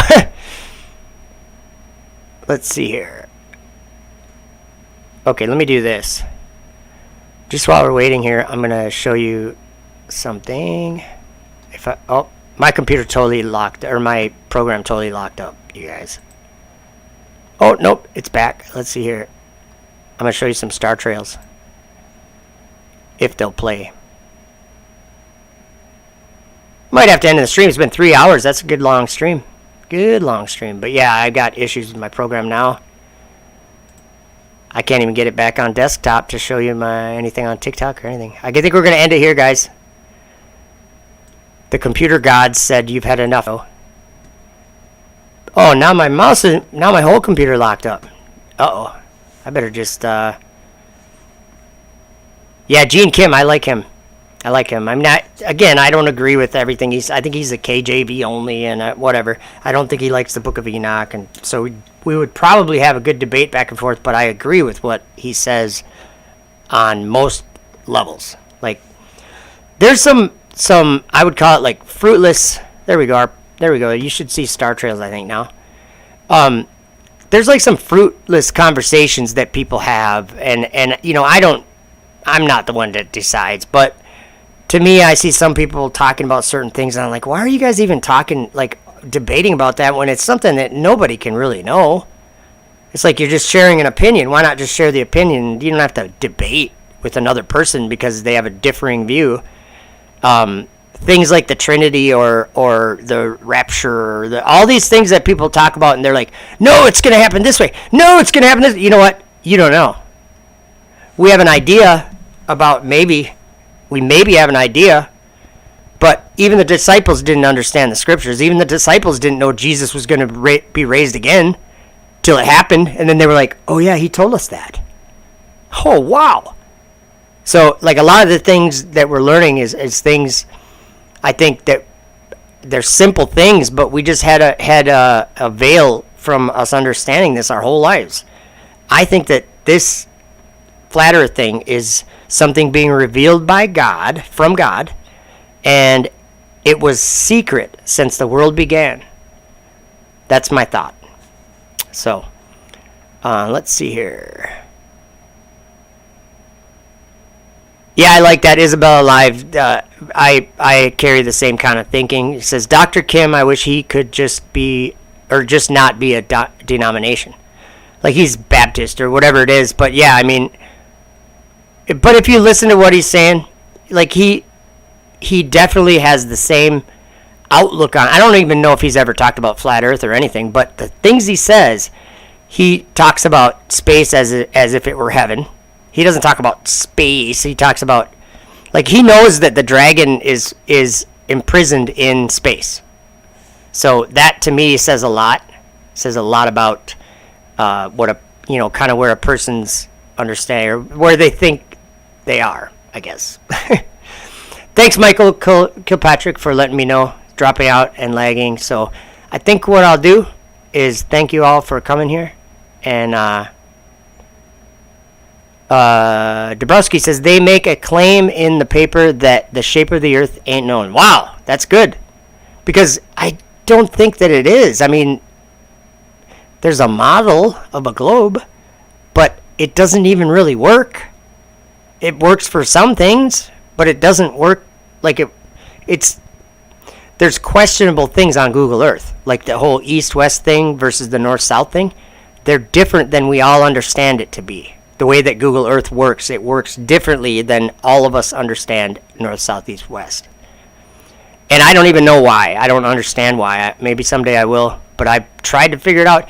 And that's something that, another thing that Jeranism pointed out, and I was like, it blew my mind when he showed that. And I was like, what? So you go east, and then to get back to where you started, you don't go west? Yeah, that's true. You don't go west. You go at a different angle to get back to where you started when you went due east. So I don't understand it. Don't claim to. All right, guys. I'm going to thank you all for coming. Hit the like button if you get a chance, and have a good Christmas, and spend time with family or whatever you're doing, and then get back to work. We got work to do. I'm just kidding. All right. Have a good one. Thanks for coming.